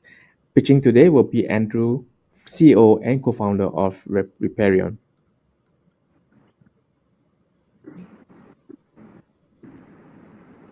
Asset owners and operators face a new dimension of risk. Cyber and drone attacks have become the most effective attack vector on critical infrastructure and transportation assets. In the past, only state actors could execute such attacks. Today, because these attacks have become so inexpensive and so easily accessible, criminal organizations, pirates, state proxies, and even insiders can execute such attacks. Riperion originally launched as a maritime cybersecurity company, and I have a maritime background. But when I took over the business 18 months ago, we decided to also extend into land and air because we realized that transportation assets across all of these segments face the same complex and common problems. If an attack is successful, there can be a big loss of life and environmental disaster. And ultimately, we're about protecting people, assets, and the environment from harm. We're also about protecting companies from financial, reputational, and business continuity risks. That's why we're creating a one-stop shop for cutting-edge operational resilience. We're building a stronger and simpler risk management tool and also reducing vendor sprawl. On the cybersecurity side, we're at the frontier because we're protecting only transportation assets that require more advanced technology than fixed assets. In the counter-drone segment, we're also at the frontier because we are offering an affordable military-level counter-drone capability. That means commercial prices, in what has traditionally been a defense segment. We're creating an integrated technology platform with modular components. On the cyber side, our objective is to build the most resilient cybersecurity platform for transportation assets. We use 10 times faster protocols than what's required for fixed assets. We also have the ability to work with black box protocols. On the drone side, our objective is to protect a larger perimeter than what is currently possible. We have a sensor fusion approach to enable beyond line of sight detection. We use radio frequency, electro-optical, and infrared. We also have this drone neutralization capability. We're launching in the maritime space with an overlapping customer base. We're targeting vessel owners, vessel managers, port authorities, port terminals, oil and gas companies, offshore renewables. We're starting with 3 cybersecurity products and, of course, drone detection and neutralization. Our products are subscription-based. We've had excellent traction so far. We have first revenue. We've deployed our intrusion detection system on a vessel that's currently offshore Israel. This intrusion detection system has been validated, certified by Kongsberg Maritime. We're the first in the world and one of only 2. Kongsberg Maritime is a leading maritime technology OEM. We've also submitted a number of other proposals that we're waiting to hear back from. We've also built partnerships and collaborations with parties in the UAE, in Ghana, India, as well as with America's leading big data analytics company. ICE 71 has been a force multiplier for us. In addition, through our direct sales effort, we've gotten a lot of visibility with some key prospects, some of whom are listed on this slide. We're extremely fortunate to have an amazing tech team. Dr. Dmitry Mikhailov is the creator of most of our cybersecurity products. He's a thought leader and academic. He's authored or co-authored 10 books. He's also obtained 15 patents in cybersecurity, and he's a United Nations expert. His latest posting was as a visiting associate professor at NUS Enterprise. We also have Kushagra Dixit, who is the head of products and technology. He's currently a cryptography researcher at the University of Bristol in the UK, as well as a visiting researcher at Carnegie Mellon University, which is the world's #1 cybersecurity program. Kushagra has a defense background, which enables him to build our drone detection and drone neutralization capability. We've also assembled a great advisory board. I'd like to point 2 of them out. The head of the cybersecurity business unit of America's leading big data analytics company is helping us on both technical and business development matters. And then the head of the world's 4th largest global commodities trader is helping us with business development. We're raising $1.5 million in a convertible note round. We've already achieved 25% of our objective. We believe that over the last 20 years, it's been all about growth at any cost in a low interest rate environment. Now it's about resilience and profitability. That's why we believe we're at the right place at the right time. Thank you very much.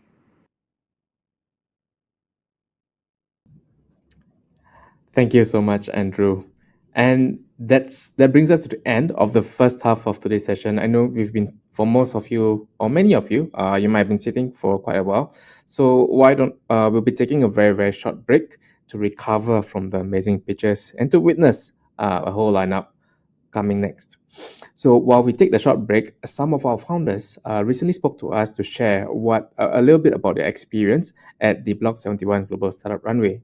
Let's hear from them. For me, BLOCK71 program is very useful and insightful because we can get many tips from incredible speakers and mentors that can be applied in our startups. We also can connect with other startups not only in Indonesia, but also in Singapore and Vietnam. I really recommend you to join the BLOCK71 program in the future. Before starting BLOCK71 program, I was feeling stuck and unsure about how to go next step with my startup. But after just a few sessions of BLOCK71 program, I've already seen significant tangible progress. The sessions are concise and well structured. Support from the program instructors and community is also very fantastic. I would recommend this program to any startup founders who want to improve their skills and go next level.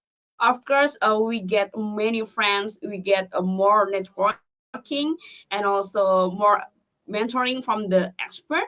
And especially, we didn't have anything from the other accelerator because we can enter the NUS ecosystem. As you know that we can get a friend from professor in NUS, we can give the intern from the NUS college students. So this is very prestigious thing that we can have in the other accelerator. So yes, I'm very thankful, and thank you so much for the co-working space also. So thank you, Block71. Hopefully we can join together and we can have more collaboration in the future. Thank you. I'm so happy to be part of the Block71 Global Startup Runway 2023. This is our first experience. We met so many people and learned a lot from them. So thank you, Block71. Let's bring more innovation and impact to the world. Startup Runway by Block71 as a very incredible and enjoyable experience. This event provided me with a wealth of knowledge and resources that helped me to grow as an entrepreneur. And I particularly enjoyed the panel discussion and also the workshops, which gave me valuable insights into the latest trends and best practice in the startup world. And what also impressed me the most is about the helpfulness of the staffs. They are always available to answer my questions and also provide guidance. And that's for sure made the experience so much more enjoyable and also productive. So the Block71 Global Startup Runway was a program that I was initially not so sure of joining. But when I joined it, I realized the value of this program.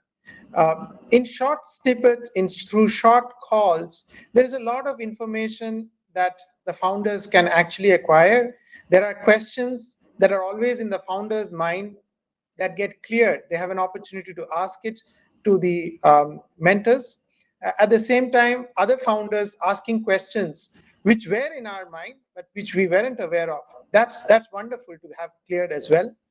The time for every session is not too long, therefore it is not intrusive. And at the same time, it is informative. Block71 has been a great experience for me. They provide me access with industry experts, with mentors, with investors who have helped me define my startup vision, strategy, and execution. The program is designed to cover all aspects of startup development, including product market fit, fundraising, team building, and scaling. And a network of fellow entrepreneurs from diverse backgrounds and has provided me with supportive and collaborative community that has helped me overcome challenge and leverage opportunity. Overall, the Global Startup Runway 2023 program has not only accelerated my startup growth, but also expanded my personal and professional network. I highly recommend this program to any aspiring startup founder looking to take their ventures to the next level. Thank you so much, founders, for the very, very kind words. We're very glad to be able to, bring good impact to both you and the growth of your startup. Now, for everyone else, welcome back as well. Hope you had a wonderful break. It's now time for the next batch of startup presentations with the team of Industry 4.0. Now, without further ado, starting off, we have InterAds. Established in 2018, InterAds specializes in Internet of Things technology and focuses on developing screens for advertising. In today's digital age, out-of-home advertising has become a vital aspect of marketing because it provides a constant presence that cannot be ignored, blocked, or viewed by bots, unlike digital ads. Now, their InterAds products offer creative opportunities for their customers to engage with with more specific audiences using factors like time, location, etc. to effectively reach their target markets. Leading the team and presenting today is Mas Alfian, CEO and co-founder of InterAds. Hello, greetings from Indonesia. Alfian here from PT InterAds Kreasi Indonesia. With my co-founder Vincent, we started InterAds in late 2018, and this year we are now a team of 18 people based in Surabaya. A bit about InterAds. We are IoT startup with focus in screens, especially for advertising purposes. Let me preview a bit about advertising business. Globally, it's 10 quadrillion rupiah, a very, very big business. All major tech companies are or eventually will become advertising companies. For example, Alphabet, Meta, Amazon, even Apple. Now let's dive down specifically to out-of-home advertising. Out-of-home advertising is basically any kind of advertising that you see in real world outside of your personal screens. It's the genesis of all method of advertising. According to Publicis Media, out-of-home advertising accounts for 6 to 12% of total annual advertising spending, and it grows at 4.6% annually. Let's move into my product. This is my first product. We take inspiration from New York Taxi and brought this to Indonesia. It's internet-connected moving screens with geofencing capability, with live monitoring and with live reporting as well. For my second product, we provide complete solution for advertising screens, from hardware to custom software. We can convert any screens, regardless the brand, regardless the specifications, into IoT screen with live monitoring. We provide content management system. With this content management system, we can monitor, we can change the creative anytime, anywhere. Our goal is to become aggregator of screens in Indonesia. Currently, we are looking to raise $2 million to speed up our growth. Thank you.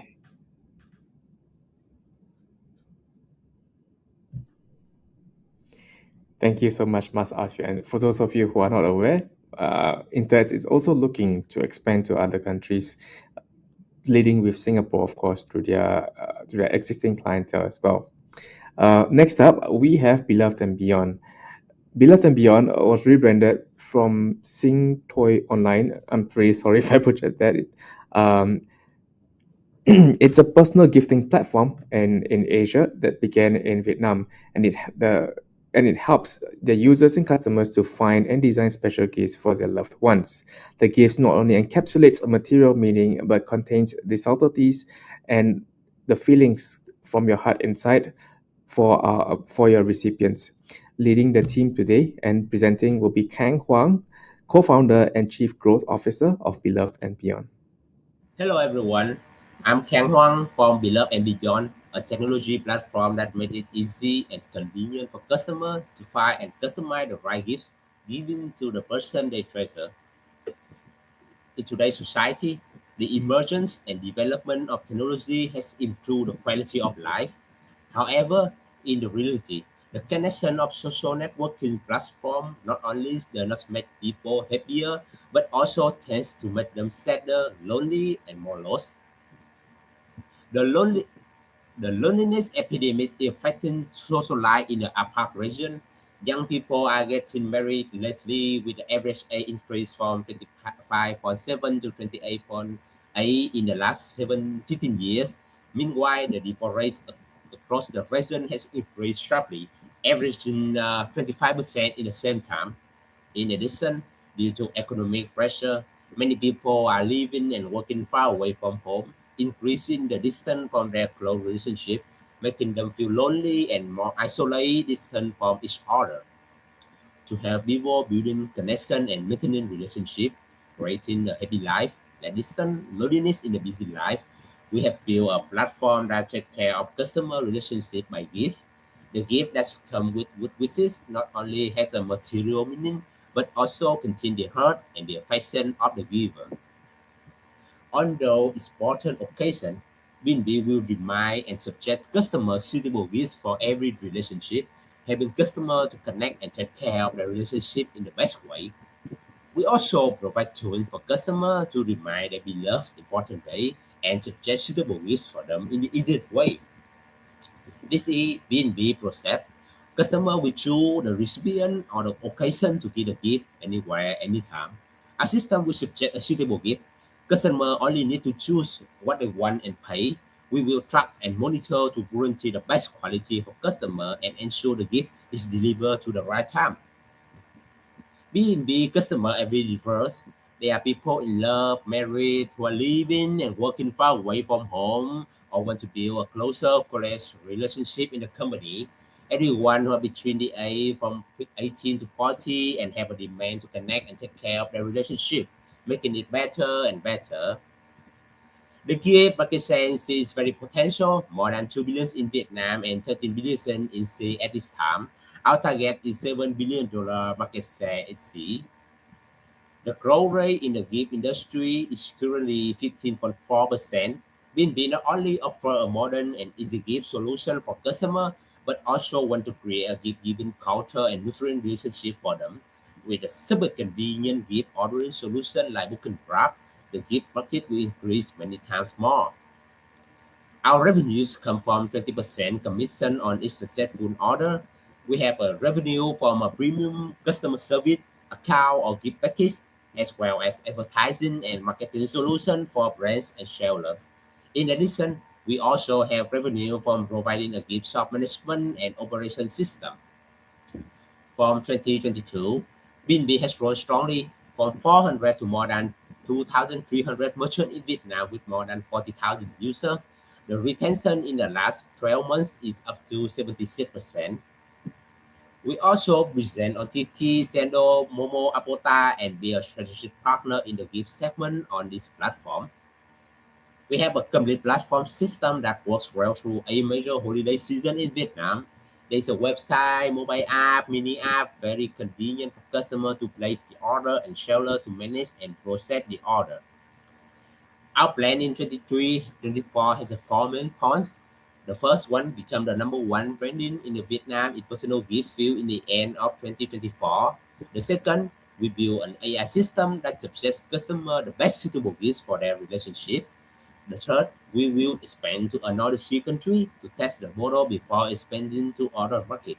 The last one, we will develop to B2B to serve more than 600,000 companies in Vietnam. To realize that vision, we want to raise 800,000 to 1.2 million in this fundraising. 50% we use for sales and marketing, 30% we use for operation, and the rest we use for technology. This is our team that have built BNB with Mr. Tuấn Ngô, a founder with more than 12 years in flower and gift industry, as well as building and operating technology platform. We wish to bring a customer a full happy life, not only economically, but also spiritually. Thank you very much for your listening.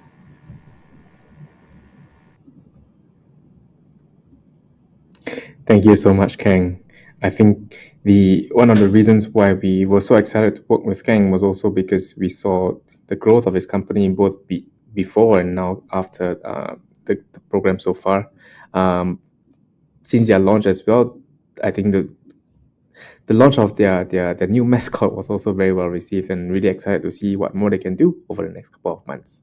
So next up, we have CPay. CPay is building the next generation of payment suite, from automated invoice management and payment systems to corporate card and cash reimbursement and digital products through API integration with banks and accounting softwares. CPay is designed to help businesses to save time, save money, reduce workload, and improve their productivity. Pitching today will be Chung Huang, the CEO and founder of CPay. Hi, my name is Chung. I'm the founder and CEO of CPay. CPay is a next generation payment platform for enterprise. While working on a go-to-market strategy for my former company and speaking to hundreds of B2B customers, I've learned that the B2B payment flow has been unchanged for a long time and is trailing behind B2C payments. According to a survey by BlueSnap, 99% of 800 senior decision makers are saying that at least part of their organization payment process is still manual. On average, it takes 13 steps, 11 hours, up to 15 people involved, and 5 different systems to manage an invoice cycle. The process is time-consuming. It is also expensive when companies are paying for their international supplier and vendors. In Vietnam, the only option for cross-border payments is through a bank, and the bank takes 3 to 6 hidden margins on the exchange rate and additional payment processing fee of 20 to 50 US dollars. As a result, most companies in Vietnam are using outdated and legacy technologies built by traditional banks and a payment gateways provider for making and taking payments. Therefore, CPay is on a mission to innovate the current B2B payment flows. Introducing CPay, Vietnam's first all-in-one B2B payment platform that automates the entire process of approving, paying, and tracking payments seamlessly. With CPay, paying an invoice is as easy as uploading a photo to the cloud. In fact, CPay will help companies to reduce 85% of their workloads, process more invoices with the same size teams, and reduce payment processing fees. Our technology scans the invoice, captures the billing data, distributes the approval request, initiates the payments, and synchronize the transaction data to accounting software for reporting and reconciliation purpose. Let's take FPT as an example of applying an automated payment system. FPT is one of the largest technology companies in Vietnam with annual revenues of nearly $2 billion. With its company size, most of the company will need a team of 200 accountants to handle the payment volume. However, thanks to the automated payment system, FPT only needs 6 accountants. This means that FPTs have reduced 33 times in manpower for the accounting team. What a remarkable number. We have a strong section because so far 5 customers signed the service agreements and 7 customers commit to use our product with some logos such as Pharmacity, Chupla Insurance, Becamex, and Amanot. We also secured a strategic agreement with Vietinbank, one of the largest banks in Vietnam, to develop the payment infrastructure for CPay. With all that combined, it could translate into $300 million in TPVs and $1.5 million in revenues per year.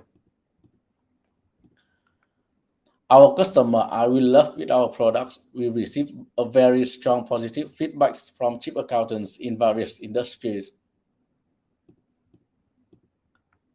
The B2B payment market is enormous. In Vietnam alone, the total payment volume of domestic and cross-border is exceeding $650 billion with an opportunities of $2 billion in revenues. McKinsey is also forecasting a compound annual growth rate of 10.5% in Asia Pacific, including Vietnam, in the next 5 years. We have 4 types of revenue streams: payment processing fee for domestic payment, FX markup for cross-border payments, interchange fee from corporate card, such as Visa or MasterCard, and a subscription plan for premium features. Our goal is to reach 20 million in revenues and 1% of Vietnam market shares after 2 years of launching the products.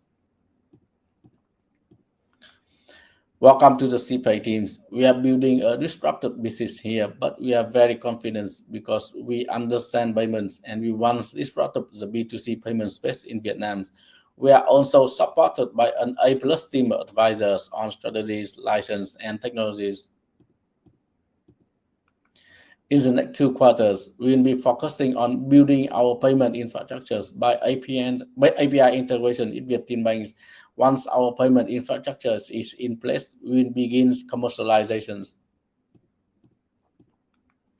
We are fundraising to build a first-class product that captures the $2 billion opportunities. Thank you.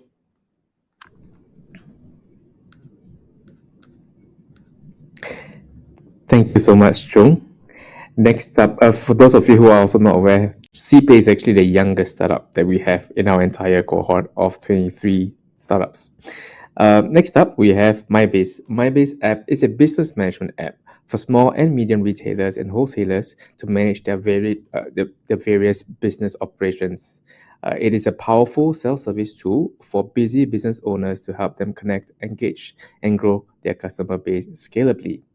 Leading the pitch today will be Sibo Jyoti, or Shiv, as he would like to be referred to, who is the CEO and founder of MyBase. Hi, my name is Shiv. I'm an Indian national who's lived for the last 16 years outside India, in Malaysia, in Canada, and now for the last 5 years in Vietnam. So I wanted to do a startup that impacted the lives of a lot of people, and I was looking for ideas. Leveraging my experience in the consumer goods industry and a wide variety of functions, I realized that there is a potential to solve a very large problem.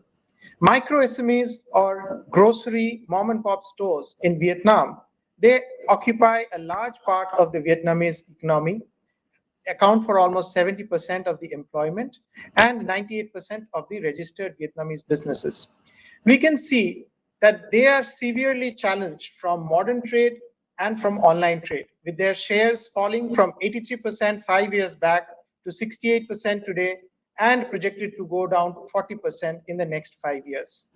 So what is hurting them is the lack of digitalization, where they are not able to match the capability of the larger organized players.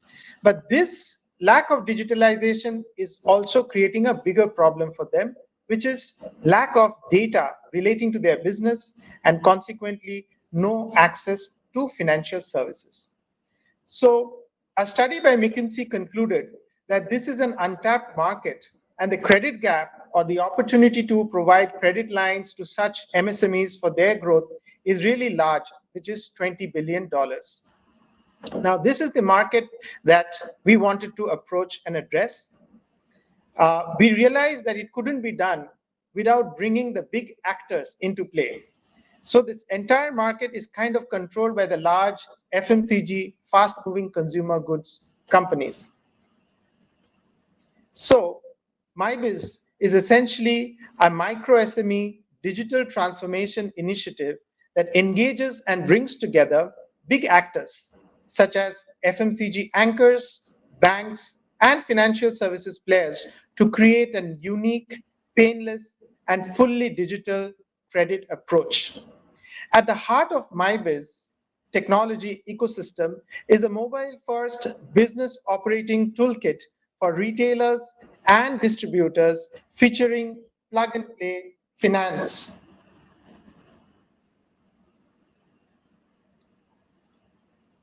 So what we have is a technology stack that allows them to do simple operations such as selling and buying using a mobile-first ERP platform. But as soon as they get onto the app, they can open a bank account, which gives them a set of QR codes that allows them to accept payments from credit cards, from bank accounts, and also make payments. So they accept payments from their customers and they make payments to their suppliers. Now, we are partnered with the leading bank and financial services company in Vietnam. So essentially what we do is we partner with the large MNC, FMCG companies to acquire leads of retailers and distributors whom we can onboard on priority. And thereafter, we send direct sales agents or our own employees to go and onboard them. And while they are onboarded, these retailers will open bank accounts and apply for credit lines for which we get paid. Therefore, large part of our cost of acquisition is actually subsidized. We are quickly scaling up both our distributor and our retailer count. So for us, in terms of monetization, a percentage of the loans or credit lines that are given through the app, they are an immediate monetization opportunity with which we are progressing. This actually allows us to give our app for free to the retailers in the interim, increasing our rate of onboarding retailers very, very fast. Going forward, we can charge a subscription fee in the next 3 to 6 months timeline. There is also the different clouds, so to speak, which is, let's say, the cloud of retailers, cloud of consumers, distributors, and FMCG companies which are built, which gives us future monetization opportunities as well. We have an excited team, a team which consists of experienced people internationally, as well as a lot of local talent. We are exuberant in our approach. We are making progress every day. And our business model addresses a large target market with portability across the whole of Asia. We are looking forward to your favorable consideration. Thank you.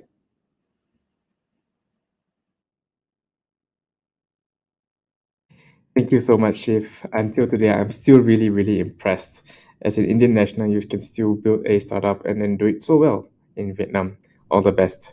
Next up, we have, sticking to the theme of commerce again, We have Ship60. Ship60 is a technology platform in logistics in Vietnam, serving Vietnam and globally. They do so by providing end-to-end logistics solutions, including fulfillment, delivery, sales, and sales enablement via social commerce. The pitching today is Hui Fang, who's the CEO and founder of Ship60. Hello everyone, I'm Hui, founder and CEO of Ship60, the technology platform for all logistic needs. In Ship60, we are become the technology platform that we support the logistic needs in business in Vietnam and globally by providing the end-to-end logistics solution, including the fulfillment, delivery, financing, and sales enabler via the social commerce. Because we see the benefit for the brand and seller in Vietnam now is they are using a lot of the sales channels such as e-commerce, social commerce, dropshipping, or cross-border to distribute their product to the consumer. Besides that, the direct-to-consumer model is now very well in Vietnam that the product will be delivered from the manufacturer to the consumer. So with this modern commerce, they are required the warehousing and the fulfillment solution very well to help the brands and SME really the operation and with solution from the Ship60, we build the solution so that we consolidate the order from a lot of the sales channel so that we send the order to our warehouse and fulfillment system so that we can manage the stock and fulfill the order, then deliver the order to the buyer. And we have a vision to build Ship60 become the logistic ecosystem that we connect the Vietnam logistics segment with the routing optimization data analysis so that we can provide the solution for the electronic product, FMCG product, also e-commerce social product. And we are grows very well with the maximum GMV that we meet in more than $45 million by providing the service with a lot of the leading companies and leading e-commerce in Vietnam, and we are targeting to the e-commerce and the retail market in Vietnam. So the total addressable market within in Vietnam is $60 billion. And Ship60 is the strong company so that become the leading technology for logistics in Vietnam because we had the revolution fulfillment with low capex and with the live stream financing solution. We the first one in Vietnam to provide a full chain solution for commerce with the social commerce and financing, and strong experience to provide the best direct delivery solution, as well as the strongest team in supply chain and distribution industry. And we build Ship60 with a lot of people has a lot of year experience in software development, supply chain, and financing. So we have the strong product roadmap so that Ship60 can IPO in 20 and 26 with the B2B fulfillment, B2C fulfillment, and cooperate with the leading media in Vietnam for live commerce so that we can provide the cross-border inventory financing. And we believe that with this solution and what we are providing to the client, Ship60 will become the top one in Vietnam fulfillment market, and we will go global in Southeast Asia in next 3 years. Thank you so much for your listening.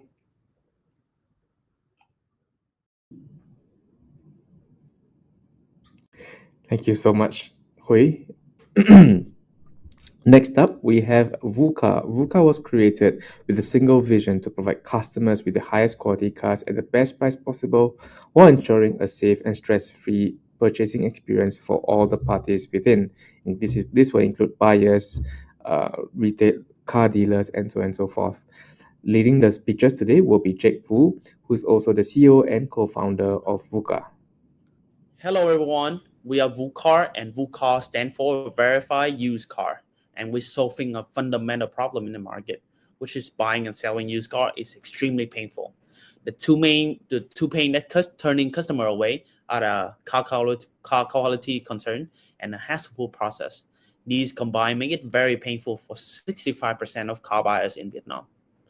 This is the typical journey when you want to buy a used car in Vietnam. 12 per long step, and the step that we put in the box and in red arrow are very fragile steps in which if it's break, you have to go all the way to the beginning and schedule a new car viewing again. So VuCar is a solution for that. As a core, we are a buyer-focused online used car consignment platform. We offer a hassle-free experience by 3 steps. First, just pick the car you like, lock the car in with 1% of the refundable reserve fee, and pay the remaining 99% only when the transaction is complete. So how can we do it? Because of the technology we're building in-house, the visual inspection process, and the EKY car. These help us to make our operation very light and our model very scalable. The GMV side we're targeting is $5.9 billion. Because we take 2.5% for each car, translate to $148 million in forecast revenue. Our position is unique in the market, in which we able to offer hassle-free process. At the same time, our business model is highly scalable. The unit economic of us is very clear. We make 2.5% on each car, 2% gonna be from the seller commissions, and the 0.5% gonna be the fees we charge the insurance and bank loan providers. On average, we make around $500 on each car. In 15 days since our relaunch, we have achieved 17,000 organic site visits. We have 100 more leads in our pipeline waiting for us to serve, and we have partnered with the #1 car suppliers in Vietnam.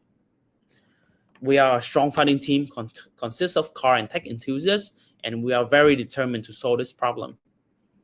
It's the perfect timing to do VuCar in Vietnam because customer behavior are shifting to high-value online purchase. Motorbike ban bills by 2030 will be effective, which is going to be a huge boost for the used car demand. And third, cars are getting more affordable because trade deal Vietnamese government do with the European countries. As a recap, VuCar is a buyer-focused online used car consignment platform. We're doing a scalable model and strategies. We have a perfect timing in the market, and we have a deep understanding of the Vietnamese customer. We are asking for $500,000 for our next round of seed funding to execute the sales team and rapidly expand to northern region of Vietnam. We want to transact 1,000 cars by 2024 and to establish a key partnership with banks to loan out auto loans.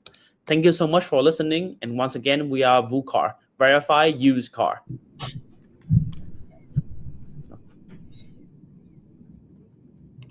Thank you so much, Jake. In the beginning, when I first met VuCar, I thought the VU in VuCar was actually his surname, but I guess it was just a happy coincidence. Sorry, now that my coffee has finally kicked in, some jokes will start to seep into my pictures. But anyway, coming up next, we have Chain. Chain is a digital twinning solution platform provider that targets architecture, engineering, and construction industry. The clients are enabled to manage construction progress and oversee worker safety, giving them a holistic perspective as well as a single source of truth of the site situation. Pitching today is Jackie Wong, CEO. Fun fact, the team is also from Hong Kong. Hi, I'm Jackie, the CEO of Chain Technology. We're here to revolutionize the construction industry via our digital twin platform. The problem that our clients facing is mainly multiple parties, individual system, as well as disconnected data. Secondly, lack of insights derived from data and system. And thirdly, lack of an intuitive and human-centric visualization for the holistic and instant decision-making. That's why it results in project and cost overrun. Thus, we have delivered our digital twin solution to help solving problems. It is a cloud-based integrated platform with various user authentications such that the users, especially the management level, can access the site anywhere and anytime. Secondly, our big data engine and workflow modules can help them to deliver useful insights.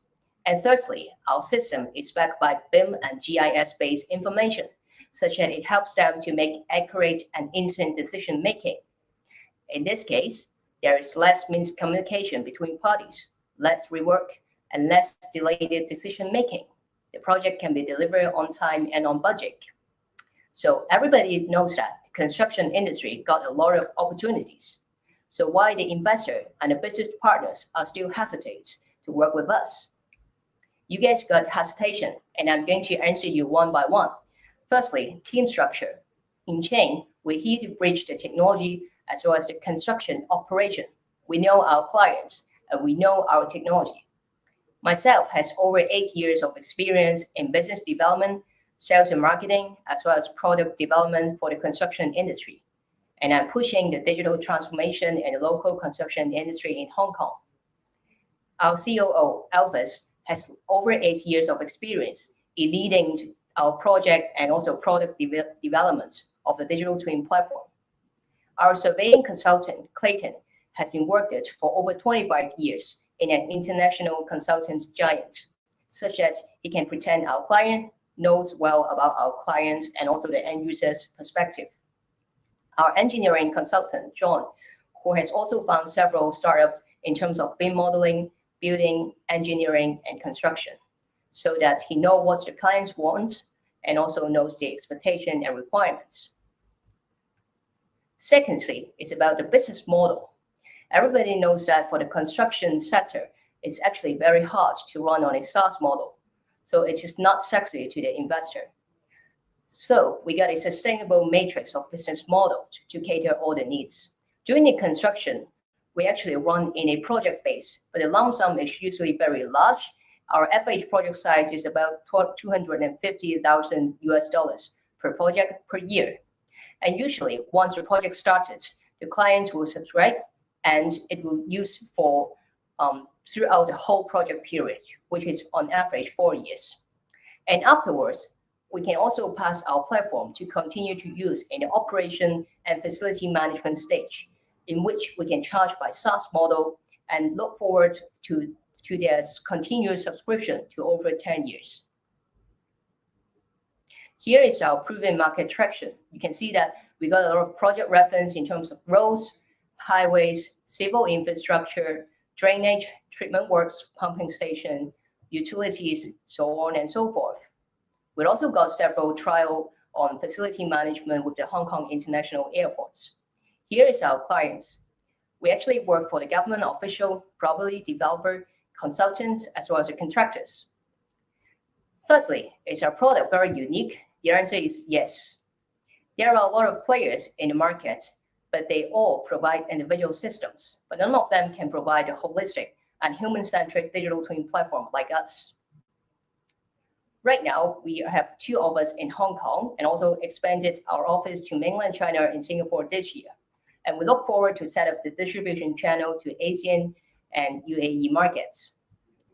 Financial forecast. We actually want to fundraise with you guys, and so that we can put more money in terms of our R&D so that we can further lead the markets. We can further develop more solutions to fit for the industry, especially standardized modules such that it can be charged in a plug-and-play basis and also in a SaaS module. And we can also penetrate our solution into the building, asset management, and facility management market, which can last for 10 to 20 years. And also to enhance our 3D visualization engine, which can give our solution to leverage it and then to level up the user experience to another level. So I'm looking forward to meet you guys and tell you more about how can we revolutionize our AEC industry. Thank you very much.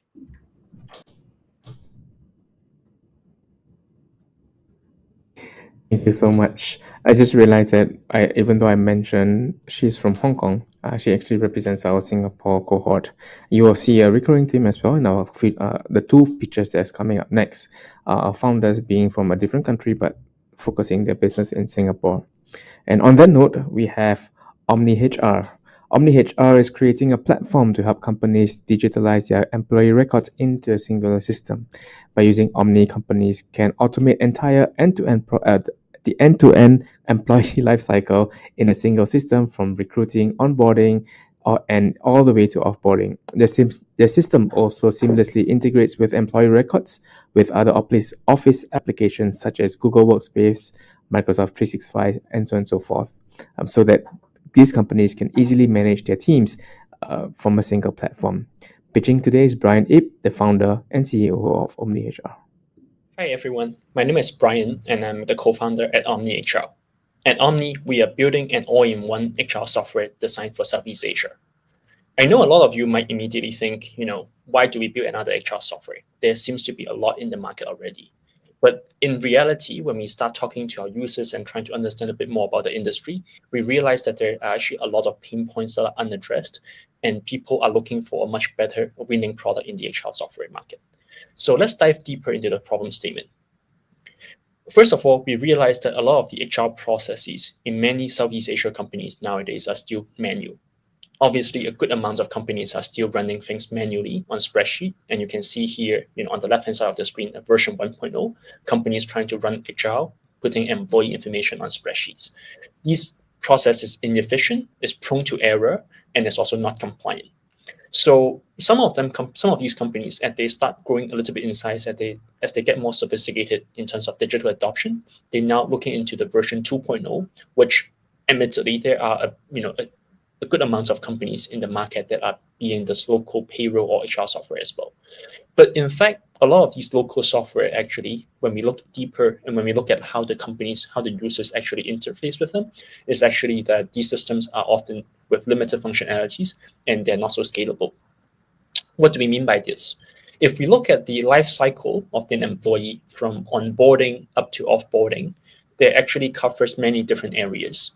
And a lot of times, these local payroll software only address the middle part, which is time off, attendance, and payroll. Many of the other areas actually get unaddressed.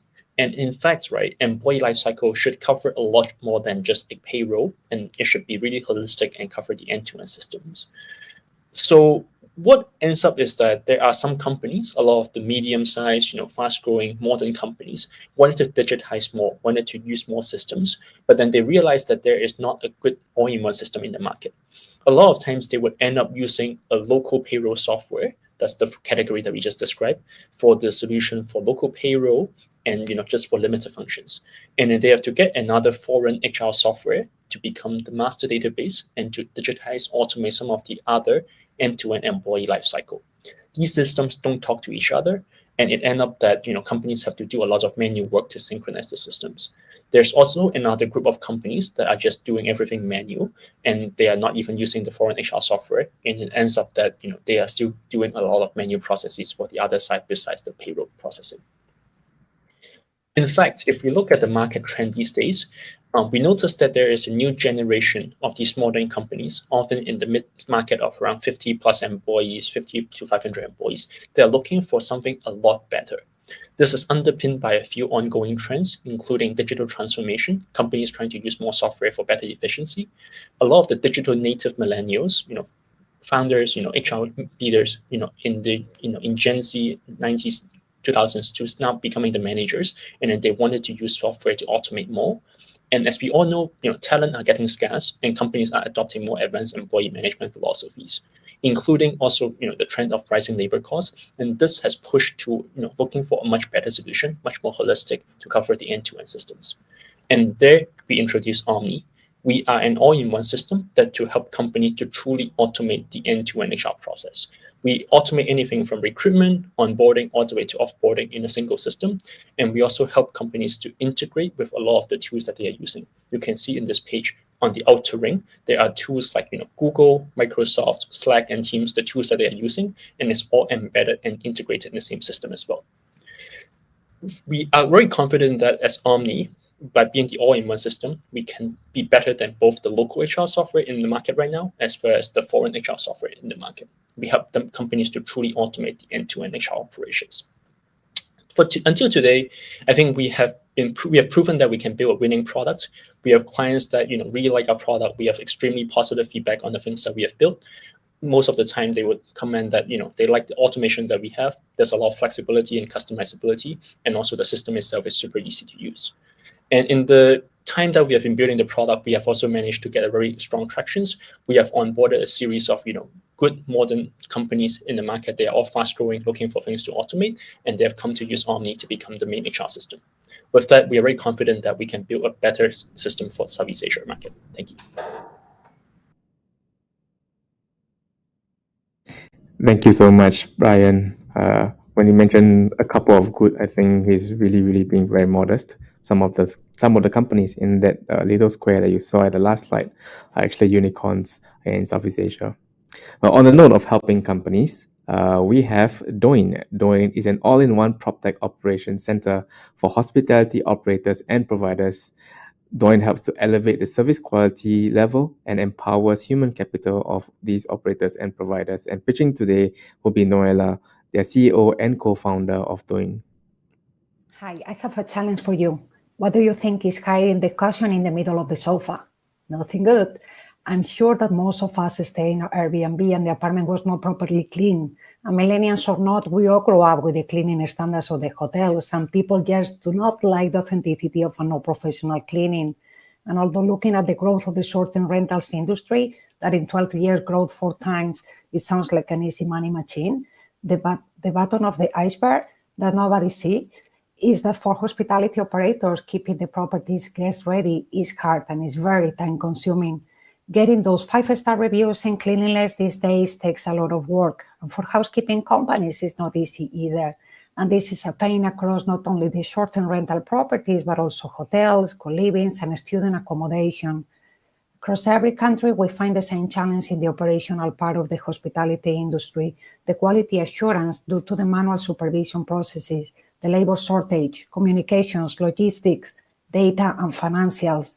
So this is what we are doing, an operations center for hospitality operators and for service providers to solve those main challenges of the industry with tech and with data. Doin is the first platform to provide a full scope of predictable operations and data intelligence for quality, HR, communication, logistics, and financials. The data we harness is valuable to the hospitality operators as well as the service providers and all other players along this value chain. Fortunately for the industry, cleaning and linen companies are now doing it better, growing with tech and with data, improving their operational efficiency by 47%. More than 250 cleaning and linen companies across 6 countries have become digital thanks to our operations center, a hub that gathers all the clients, jobs, cleaners, planning and dispatching needs in a single platform, with an app to communicate between the team and the clients that bring visibility to the job. With the power of artificial intelligence translation tools to help diverse property managers and cleaners to test in their own language. As cleaners perform property damage check-in between guests, this is important to report the issues they find. And we are very proud of the social impact we are having by demolishing the language barrier. In terms of hospitality operators, they are now doing it better as well with our all-in-one operations center, improving their operational efficiency by 30%. They can use our tech to manage their in-house cleaners, but they actually have access to certified cleaning, laundry, and linen rental providers in more than 200 cities across 6 countries, allowing them to scale with confidence. The same confidence we have about a better world is possible that make us promoting a responsible way of hosting, providing with preferential conditions to green cleaning companies, improving the efficiency in linen deliveries, and already the 10% of these deliveries are done on eco-friendly bikes, embracing financial transparency to improve tax and payments collections with our tech, and more importantly, we stand with the people, by the people. We only onboard providers that are free from exploitative practice and discrimination, that integrates people with disabilities and comply with labor laws. We want to end the cleanest black market in the hospitality industry. Doin is addressing a 30 billion market opportunity and is recognized by global industry brands in more than 30 countries. Despite the pandemic, we have a sustainable growth path, and we kept our growth of the number of new properties and users, and our 2022 revenue was almost 3 times the value than in 2021. We do have some competitors, such as the software Breezeway of Jobber, but we are very unique, providing with software and with cleaning and laundry services.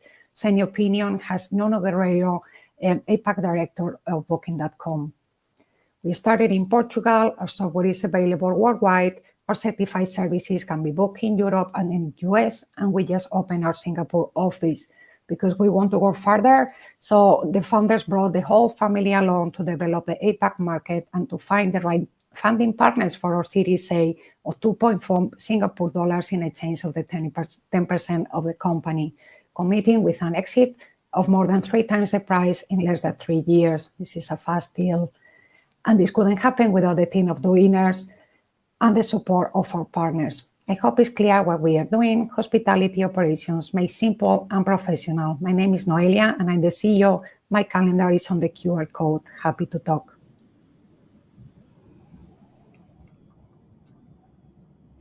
Thank you so much, Noelia. Indeed, it is very clear what you're doing, bringing your technology from Europe into Southeast Asia. We wish you all the best in growing as you grow your business here from Singapore. So with that, we actually have come to the end of all 23. I didn't realize it myself, but yeah, we've come to the end of the 23. The team right now is collating the scores. So we'll be convening in about a couple more minutes to determine the top 3 startups for each country. Now, while the team is collating the scores, let's take this opportunity to hear from a few more startups to share about their feedback about the program or their experience at the BLOCK71 Global Startup Runway. Thank you very much to the BLOCK71's team. The Global Startup Runway program is actually a program that you shouldn't miss, especially when your startup wants to scale up and also expand the overseas markets. Throughout the 6 weeks program, we actually have gone through a very fruitful journey, ranging from the product development, fundraising, branding, as well as the scaling exercise. They provide us with a lot of mentors and also experienced professionals in various aspects to help us to grow, understand the markets, understand the needs of the investor. So really thanks to the team, especially to Hussein as well as Yvonne. We're thrilled and proud to be part of BLOCK71 and ICE71. We've received amazing mentoring. We've been given great access to both potential clients and potential partners, as well as government agencies. And the organization and overall support has been really incredible. I can only recommend this program extremely highly. Thank you. Some of the sessions, the workshops include, for example, topics like go-to-market, like unit economics, like branding, that I thought was really timely and contextual for the problems that we are trying to solve at hand. Also wanted to share that BLOCK71 has given us access to different mentors in residence, including, for example, there were a few sessions that we get to really sit down and discuss issues and try to solve problems together with the mentors. These mentors are all very experienced founders, entrepreneurs as well themselves. Lastly, wanted to give a special shout out to Hussein. Hussein has been a really good mentor.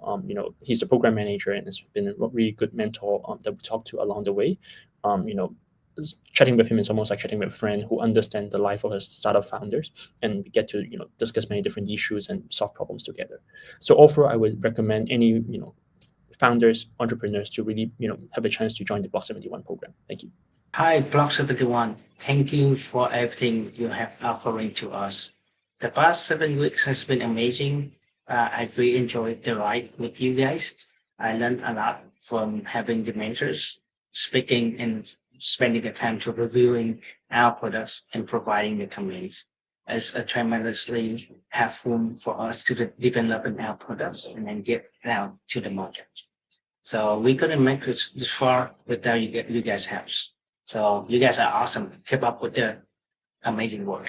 That the BLOCK71 staff members really truly care about the startups and help us every week, talk with us about how are we doing, the problem we are facing, and I do feel that the staff members truly care and give good advice and also follow up with whatever happened from weeks before. So I think overall, I think this is a great program, and I recommend it to any of my startup friends to participate if they have a chance. I think it's a place where if you have an idea or early stage idea, it's the place for you to have access to world-class knowledge, to have support from very high-profile mentors that can help you to navigate to the early days of building a startup. My personal experience in Global Startup Runway have been nothing but amazing. The people I met with, the support I receive weekly, and the workshop are very practical in the journey of when I built VUCAR. So overall, it was a very good experience, and I would highly recommend for any aspiring entrepreneur to join. So I'm really happy to have joined this program, which not only improved my understanding of the startup how to build a startup, but also gave me wonderful connections, both in terms of the founders here as well as the mentors to whom I can rely on for many aspects, including funding. So Include really, music as thank well, yeah? you, Block 71, for this Oh, no, wonderful no. program. Thank you so much. Thank you so much, founders. I think the teams are pretty much already resolved in terms of the scoring. So I hope everyone in the audience are really excited to hear who came up tops today. So without any further ado, or rather without wasting any more time, I would like to announce the top 3 winners, starting with Vietnam first. Top 3 winners from the Vietnam cohort, sorry. And so for Vietnam, we have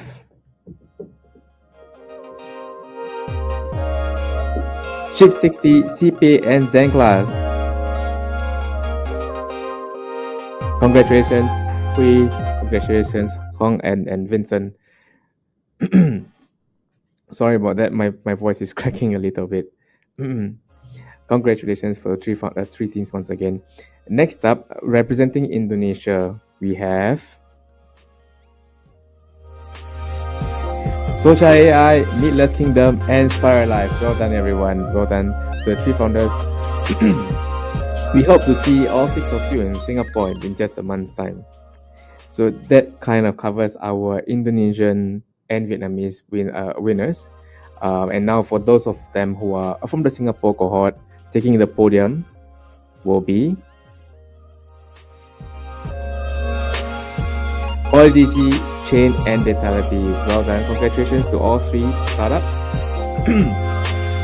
For the audience members and to our startup founders as well, you can expect to see all 9 founders here in Singapore at InnoFest as well next month. But in between now and then, of course, there will be more things that Block 71 will be organizing as well. But back to InnoFest. For all 9 winners, they can expect to receive a booth at the conference itself, a pitching session on stage, as well as a tour of Singapore's research and innovation ecosystem. Now, with all said and done, what we have witnessed today was a result of not just the hard work and dedication of the startup founders, but also the contributions from all our mentors, some of whom I believe are in this call today.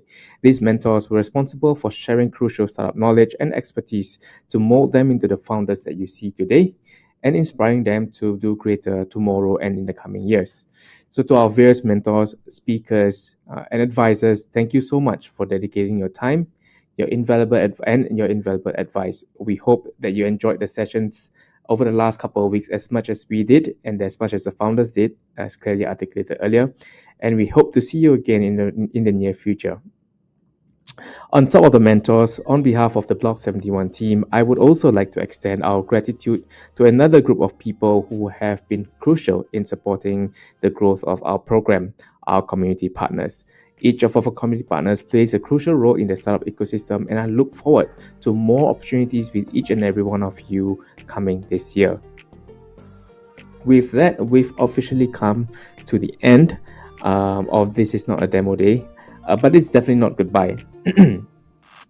To our dear founders, this marks only the beginning of your startup journey. Now that you've had the opportunity to be mentored by the very best in the ecosystem and to be connected with incredible figures in their own right, we urge that you continue to strive and grow your business.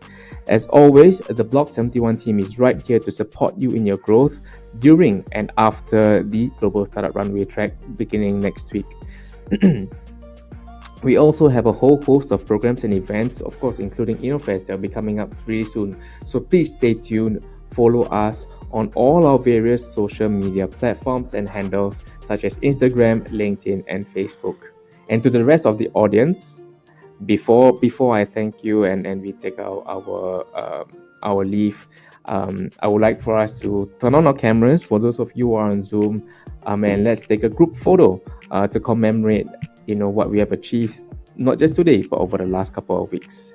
I will leave the countdown to the team to take the photo.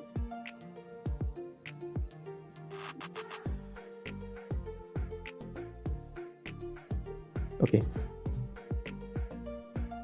We'll take a photo in 3, 2, 1. Smile, everyone.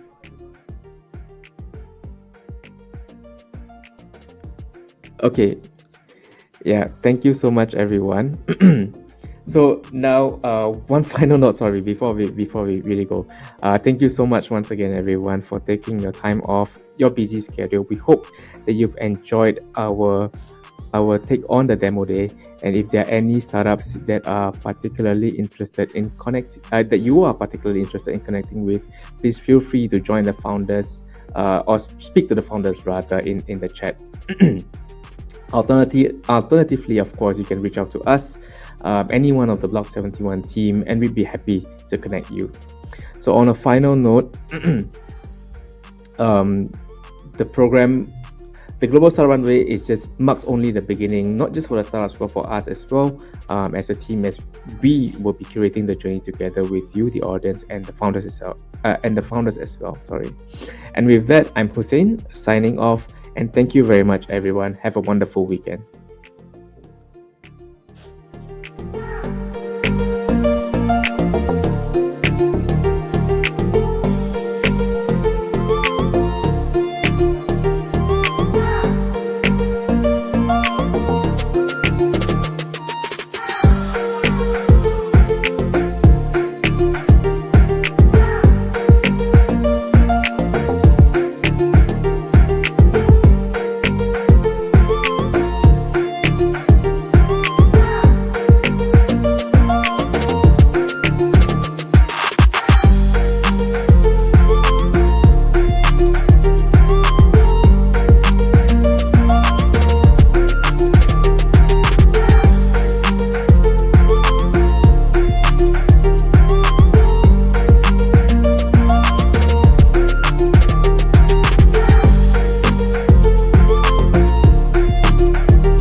Block71 takes its name from its birthplace, the Block71 building within the Ayer Rajah Industrial Estate in Singapore. It is there that NUS Enterprise, along with Singtel Innovate and the then Media Development Authority of Singapore, came together to avert its impending demolition through seizing the opportunity to establish a home and community for budding entrepreneurs. The success of the Block71 initiative was further fueled by support from government agencies like Spring, and JTC's speed to retrofit and rebuild nearby buildings to develop this entrepreneurial enclave into JTC Launchpad.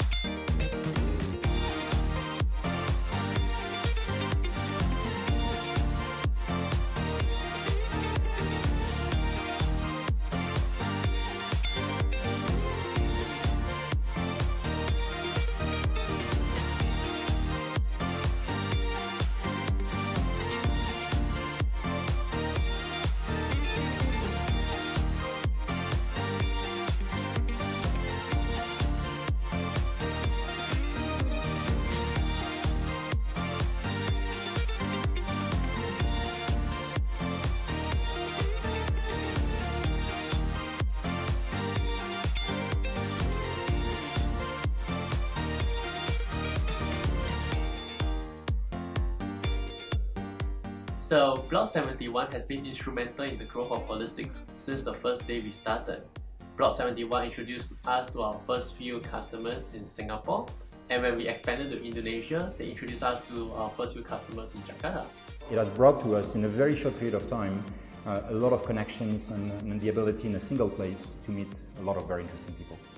Cosmo Health is a Singapore-based startup we need to look beyond Singapore. So Block71 offers us the opportunity to reach out to the whole of the China market, not only in terms of the market size, but also the resources that is available. So that's what brought us to Block71.